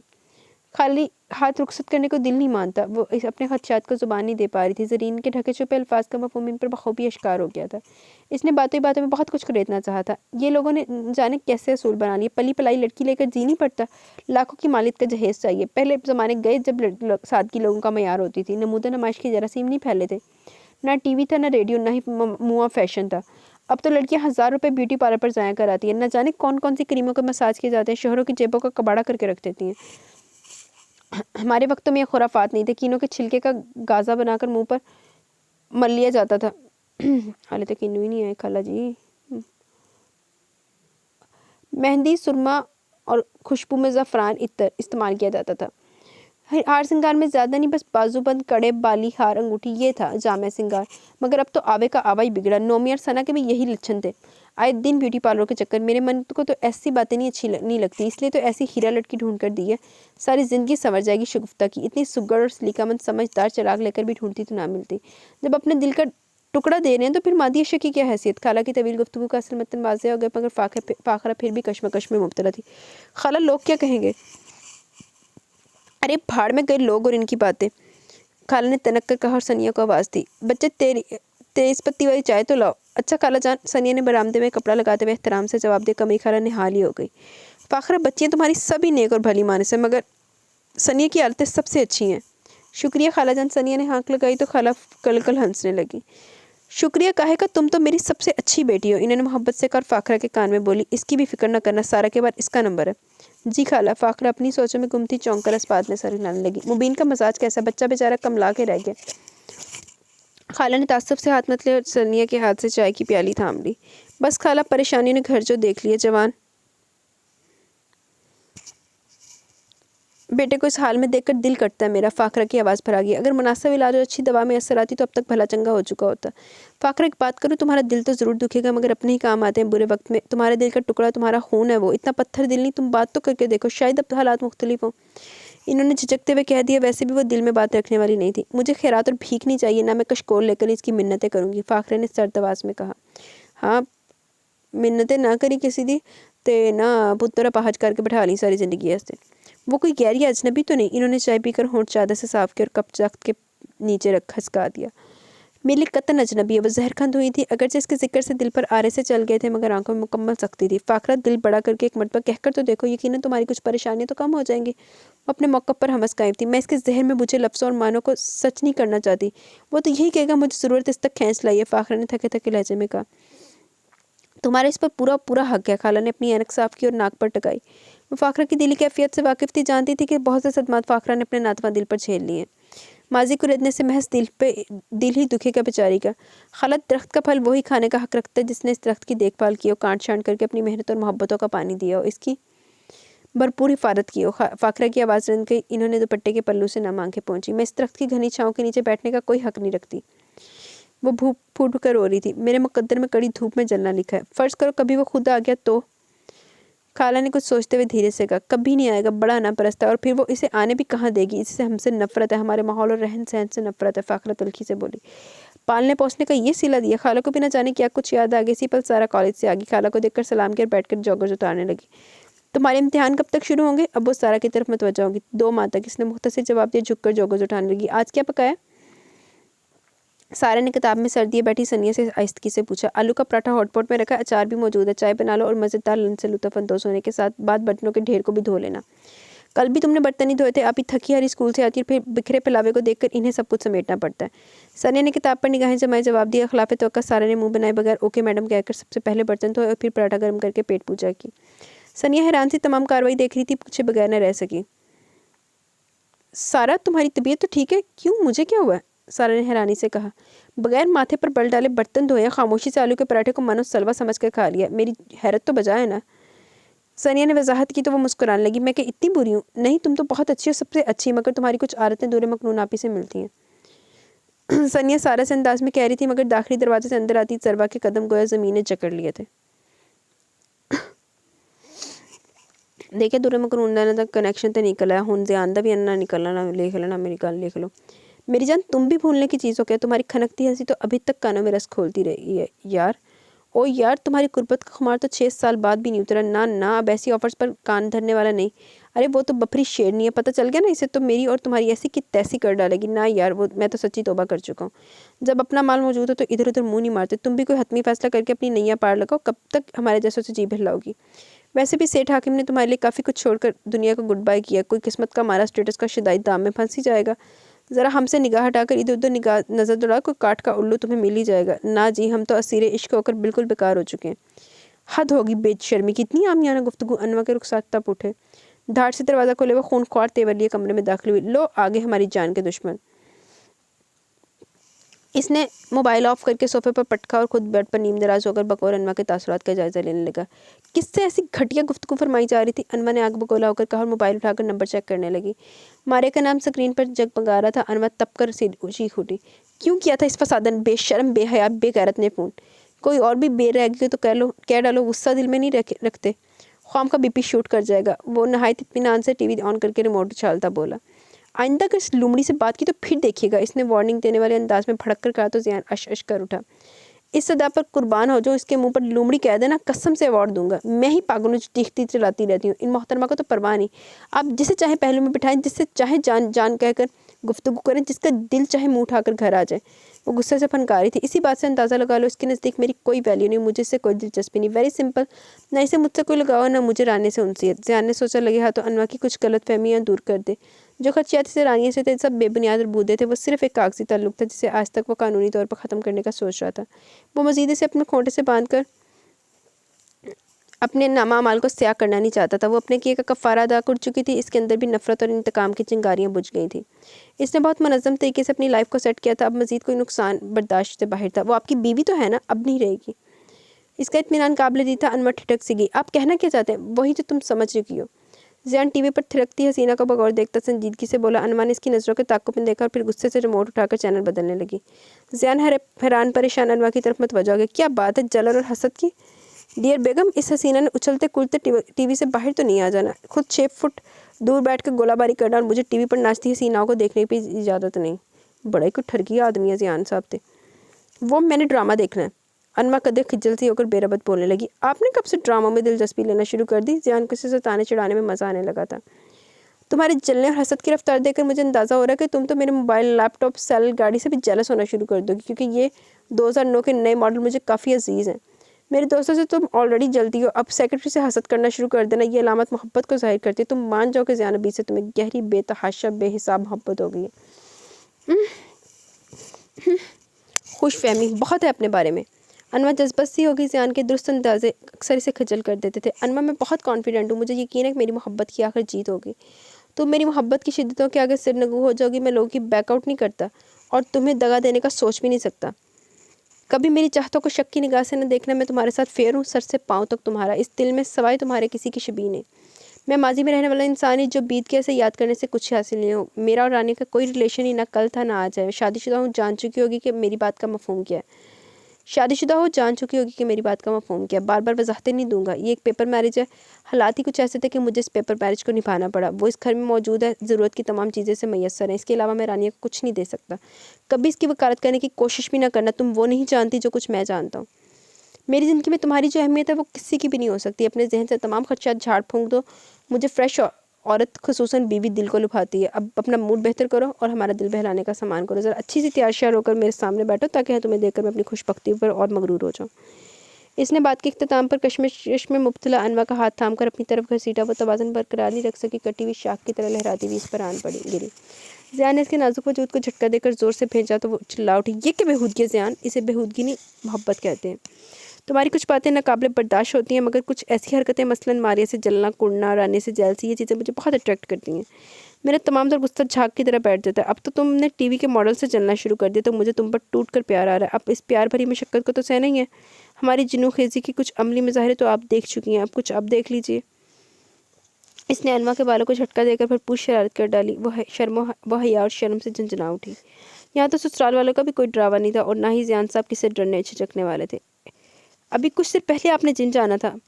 वो घबराई बौखलाई सी धीमी आवाज़ में बोली। हाँ तो जाएंगे ना, नहा धोकर। ज़ियान ने इसके चेहरे पर झुका तो वो खिसक कर पीछे हट गई। इसके होठों पर जानदार शरीर गुदगुदाने वाली मुस्कुराहट थी। अनवा शर्म से सुर्ख पड़ गई और दोनों हाथों से पीछे धकेल कर खड़ी होगी। आपने बेशर्मी PhD कर रखी है। वो बेतरतीब धड़कनों को अंबार करते हुए खुले बाल समेट कर बोली। अरे अरे, जा कहाँ रही हो हमें तड़पा कर? ज़ियान ने गैर महसूस तरीके से खिसकती अनवा की कलाई मरोड़ी और एक मिनट पर फिर इसे अपने हजार में ले लिया। ज़ियान अब बहुत ख़राब होते जा रहे हैं। इसने ज़ियान के मजबूत सीने में मुँह छुपाकर भिंची आवाज़ में कहा। इसकी तमाम तर मज़ाहत दम तोड़ चुकी थी। वो खुद को ज़ियान की पनाहों में बहुत महफूज, बहुत मुतमिन महसूस कर रही थी। एकदम मसरूर और सरशार मोहब्बतों की बारिश में भीगती शब धीरे धीरे सिरक रही थी। मैंने पहली मुलाकात में तुमसे झूठ बोला था। तुम्हारे चेहरे पर तफक्कुर, खुशी और खुमारी का एहसास देखकर मेरे अंदर कहीं कांटा सा चुभा था। शायद इसीलिए कमीनी सी वक्ती खुशी हासिल करने की गर्ज से मैंने तुम्हें डबल माइंड करना चाहा कि मैं तुम्हारे साथ ज़ियान का बेडरूम शेयर करती हूँ। अनवा, हमारे दरमियान ऐसा कोई भी ताल्लुक नहीं है। वो बहुत पेशेमानी से सर झुकाए गोया इतराफ़ जुर्म कर चुकी थी। अनवा के दिल से आखिरी सांस भी चुपके से निकल गई। ताहम कुछ ऐसी उलझने ज़रूर थी जो हल्की सी चुभन का एहसास दे रही थी। ज़ियान का रवैया रानी के साथ नाकाबिले फ़हम था। इस नाम ने तल्लु के पीछे कौन सी वजह थी? कहीं ये अब राज तो नहीं खुलने लगे? राज तो मैं तनु आज नहीं सुनाने आ वाला सीन पूरा करना पस, ठीक है? जब तुम दोनों ही एक दूसरे को नापसंद करते हो तो फिर शादी क्यों? बाज़ हकीकतें बहुत तलख होती हैं, जानकर क्या करोगी? रानी ने उदासी से कहा। मैं फिर भी जानना चाहूँगी, इसने स्टार्ट किया। मैं तुम्हें कुछ नहीं बता सकती, रानी ने बेबसी से कहते हुए कनपटियाँ दबाई। मगर क्यों? क्या वजह ना बताने की? वह रानी से बोली। तुम्हें सब कुछ बताना होगा रानिया, इसने अपनी बात पर जोर देते हुए कहा। मुझे इजाज़त नहीं, अगर तो कुछ बोलूँगी तो इस आखिरी पनाहगाह से निकाल दी जाऊँगी। इसके लहजे में टूटे कांच की कीचड़ तड़क रही थी। मगर मैं ज़ियान को कुछ नहीं बताऊँगी। अनवा ने इसे यकीन दिलाना चाहा। रानिया फीकी सी हंसी दबों पर सजाकर बोली। यार मुझे लगता है कि ये रानिया ने ना उहदे नाल लाना, मुबीन दे नाल जिहड़ा पिया होया बैड दे, उहदे नाल लाना इन्हें। पता नहीं क्यों छठीस कह रही है। मुबीन भी तो बड़ा तलख हो गया। उसके जाने के बाद तो क्या पता ये रानियाँ हो। वैसे मुझे पता नहीं है, लेकिन ये मेरे तुक्के हैं। अब आगे जाके देखते हैं मेरे तुक्के कितने के सही निकलते हैं। क्यों अपनी इस दवाजी ज़िंदगी को तबाह करने पर तुली? सब जानते हुए भी कि तुम्हारे पास भी मेरी तरह कोई ऑप्शन नहीं। तुम्हारी मम्मी ने तुम्हारे हाथ पांव जकड़ दिए। अभी सिर्फ ज़ियान की मोहब्बत देखी है, नफरत का जायका नहीं चखा, गुस्से में बफरावा नहीं देखा तुमने। इसीलिए कह रही हूँ खामोशी में आफियत है। आइंदा ज़ुबान पर ऐसी बात लाना भी मत, वरना ये जो मिस नैनी है ना, चलता फिरता टेप रिकॉर्डर है। इस घर के तमाम नौकर अपने मालिक से इंतहाई वफादार। अब तुम जाओ और प्लीज़ आइंदा ऊपर मत आना। इसे मेरी दरख्वास्त समझ लो या फिर ख्वाहिश। वो आंखों पर बाजू रख के तमाम तासुरात महफूज कर चुकी थी। अनवा ने कुछ कहना चाहा, फिर लब फेंच कर सुस्त कदमों से पलट आई। ज़ियान और रानी का ताल्लुक क्यों इतना मशकूक था? वो दोनों ही एक दूसरे से बेजार थे। दोनों एक दूसरे को कोई बात करना नहीं चाहते थे। ना जाने क्या बात थी, क्या रास्ता, कौन सी ऐसी हकीकत थी जो अनवा को बताना नहीं चाहती थी। बात का कोई भी सिरा हाथ नहीं आ रहा था। ये ऐसी गुत्थी थी जो सुलझने की बजाय मजीद उलझती जा रही थी। तुम ना बताओ, मैं फिर भी जान करूँगी, इसने ज़ेरे लब बड़बड़ा कर कहा। इसी पल हिना की आमद की इत्तला मिली। वो बाल समेट कर कैचर में जकड़ती बाहर आ गई। हिना ने इसे देखते शिकवा किया। ईद के चांद की तरह मगरूर होगी, लाख कोशिशों के बाद से भी नज़र नहीं आता। हिना यार, घर से निकलना ही नहीं होता। मैं सारा दिन फारिग होती हूँ और फिर भी मेरे काम ख़त्म नहीं होते। वो हैरानी से हिना को बता रही थी। ये क्या बात हुई? फारिग भी होती है और मसरूफ़ भी। ये कहो ना, ज़ियान भाई अपने कामों में उलझाए रखते हैं। हिना बहुत दूर की कोड़ी लाई और बेसाख्ता मुस्कुरा दी। हाँ, तुम ठीक कह रही हो। इसने खंदा पेशानी से ट्रैप कर लिया तो हिना ने मारे हालत के पूरी आंखें खोल दी। अनवा, मैं कहीं ख्वाब तो नहीं देख रही? ये तुम कह रही हो? ज़रा याद करना अपने अल्फाज और वो बातें जो शादी से पहले तुम करती थी। मुझे ज़रा अच्छा नहीं लगता। बहुत 2 नंबर आदमी है, बहुत ही वाहियात और बेबाक है, इंतहाई चालाक और मक्कार है वगैरह वगैरह। तुम भी क्या सोचती होगी कि ज़िंदगी में एक ही शादी की और हनीमून का मज़ा नहीं चखा? ज़ियान से किसी सीधी बात की तवक्को नहीं की जा सकती थी। इसे वैसे पटरी से उतरते देर नहीं लगती थी। ज़ियान की बेबाक निगाहें इसका जायज़ा ले रही थी। अनवा कानों तक सुर्ख हो गई। कभी कोई बात सीधे तरीके से भी कर लिया करें। एक ही शादी, ला हौला वला कुव्वता। इसने तब कर कहा तो ज़ियान संजीदगी से देखने लगा। अनवा सोच रही थी, सब एक ही शादी करते हैं, हर कोई आप जैसा तो नहीं। मैंने गलत बात तो नहीं की? बाज़ लोग करते हैं 2-3 शादियाँ, जैसे कि तुम्हारी मम्मी और मेरी माँ। वो कुछ कहते कहते एकदम ही लब भेज कर उठ के अनवा के मारे शर्मिंदगी के रुखसार तपने लगे। एक तो मम्मी के ऐसे हवाले मेरी जान लेकर छोड़ेंगे। इसने अफसुर्दगी से सोचा। पापा की डेथ के बाद मम्मी ने दूसरी शादी कर ली थी। एक तवील अरसा बोर्डिंग में गुजारने के बाद वो इस वक्त घर आई जब मम्मी ने अपने दूसरे शौहर से तलाक लेकर एक मरतबा फिर आज़ादाना लाइफ गुजारना शुरू कर दी। मम्मी का इसके मसात में ज़मीन आसमान का फ़र्क था। इसके बावजूद वो इनके साथ रहने पर इसलिए मजबूर थी कि इसे दूसरों की उंगली पकड़ कर चलने की आदत हो चुकी थी। जब वो मरी में 5th स्टैंडर्ड की स्टूडेंट थी तब इसकी मुलाकात रमीज़ से हुई। रमीज़ इससे कई साल सीनियर था। शुरू में जब वो मम्मी को मिस करते हुए धाड़े मार मार कर रोया करती, तब इसके क्लास फेलोज और रूममेट तक इसे करता आती रहती थी। पुअर गर्ल, नॉटी बेबी, मामा का बच्चा। हर कोई बासानी से तहकीर और मजाक का निशाना बनाकर एंजॉय करता। सब इसे रोता देखकर छेड़ते। रमीज़ का ग्रुप इसके करीब से गुजरा तो अनवा के इर्द गिर्द खड़े हजूम कर देख कर रुक गया। इसे क्या हुआ? रमीज़ ने ठिठक कर पूछा। इसका फीडर गुम हो गया, किसी मंझली ने शरारतन कहा। बेबी को लॉलीपॉप दो। सब बेफिक्रे चेहरे खेलकूद में मसरूफ़ थे। एक वही गमगीन और उदास बैठी थी। इस दौरान रमीज़ ने इसकी बहुत हेल्प की। इसने सब बच्चों को छिड़का जो कि अनवा को सताने का प्लान बनाए बैठे थे। सीनियर्स का रोब देखकर सब बच्चे भाग गए। यूँ अनवा को एक हमदर्द सहारा मैसर आ गया। रमीज़ इसलिए भी इसका ख्याल रखता कि वो दोनों एक ही शहर से थे। एक दिन रमीज़ भी बहुत अफसरदा से सबसे अलग थलग बैठा था। अनवा ने पूछा तो इसने आज़ुदगी से बताया, मैं अपनी आपी को मिस कर रहा हूँ। तुम्हारी आपी भी हैं रमीज़? अनवा ने इश्तियाक से पूछा। हाँ, आपी भी हैं और 2 भाई भी, लेकिन वो तीनों मुझसे बहुत बड़े हैं। इसे तफसीलन बताने लगा। इसी पल अनवा की आंखों में हसरतें करवट ले रही थी। एक घर बहन भाई का तस्वुर वो ज़हनी तौर पर रमीज़ के घर इसके बहन भाइयों के दरमियान पहुँच चुकी थी। तुम्हारी आपी पढ़ती हैं? इसने खोए खोए लहजे में पूछा। अरे नहीं तो, इनकी शादी हो चुकी है और तुम्हारे जितने तो इनके बच्चे होंगे। रमीज़ चौंक कर हंसते हुए बताने लगा, अगर रमीज़ इससे भी अपनी बात शेयर कर लेता तो वो भी मम्मी के बिहेवियर के बारे में अपने ख्यालात का इजहार कर देती। आहिस्ता आहिस्ता वो अपनी छोटी से छोटी बात भी रमीज़ को बताने लगी, नन्हे मुन्ने से दुख, छोटी छोटी महरूमियाँ। रमीज़ इसका बहुत ख्याल रखता। स्कूल में किसी की जरूरत नहीं थी कि अनवा से कोई उल्टा सीधा मजाक या छेड़छाड़ करता। अक्सर रमीज़ इसे चिढ़ाने की गर्ज से कहता, अनवा मुझे यूँ महसूस होता है कि मैं तुम्हारी माँ हूँ। मेरे क्लास फेलोज़ भी यही कहते हैं कि मगर अब तुम मुझे मम्मी मम्मी ना कहना शुरू कर देना। सिर्फ 1 साल तक रमीज़ का और इसका साथ रहा, फिर रमीज़ किसी और कॉलेज में चला गया अपनी बहुत सी अच्छी यादें छोड़कर। अगर वो हकीकत पसंदी से पिछले 1 साल पर निकाल डालती तो उसे रमीज़ का रवैया सिर्फ अपने साथ गैर मामूली नहीं महसूस होता था। वो बहुत नरम दिल रखने वाला हमदर्द लड़का था, इसे सबका एहसास और ख्याल रहता था। वो इन लोगों में से था जो खुद तकलीफें उठा लेते मगर अपने से बस्ता लोगों तो किसी को भी आँच पहुँचने नहीं देते। चलो ज़रवादी आसानी ना गुजरेगी तो ज़रवादी नांद निकलनी है, वेख लाना तुसी मिलना ला लो शर्त। ज़िंदगी के प्लेटफॉर्म पर ऐसे बहुत से लोग मिलते। स्कूल में रमीज़ को सब पसंद करते थे, क्लास फेलोज, फ्रेंड्स, टीचर्स, और वो फ़ख्रिया कहा करता था कि इसकी तरबियत और इसमें मौजूद खूबियों का सारा क्रेडिट इसकी मदर को जाता है। एक दिन वो अपने फ्रेंड से कह रहा था, मुझे संभालने मेरी तामीर करने वाले हाथों में मोहब्बत की गर्मी, एसार के जज्बे मौजूद थे, इसलिए एक अच्छी इमारत तमीर होने का इम्कान है। मैंने बहुत ही मोहब्बत करने वाली, खुद को फना करके दूसरों की खुशियाँ सलामत रखने वाली अजीम माँ की गोद में परवरिश पाई है। लोगों की नज़र में वो हमारी स्टेप मदर है, मगर मैं कहता हूँ माँ सिर्फ माँ होती है, सगी या सुतीली नहीं।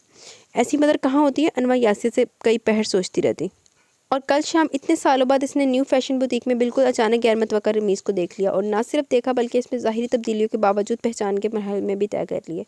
इसके साथ एक बुजुर्ग खातून और खुश शक्ल लड़की भी खड़ी किसी स्ट्रेस पर दलाइल दे रही थी, और बुजुर्ग खातून कदर तहम्मुल से समझा रही थी, ज़रबा से कपड़े नहीं पहनती, फिर लेने का फ़ायदा तुम कुछ और देख लो रमीज़। इसने कुछ झिझकते हुए रमीज़ को मुखातिब कर ही लिया। वो अपना नाम सुनकर चौंका, पलटा और फिर ठिठक कर बगौर से देखने लगा।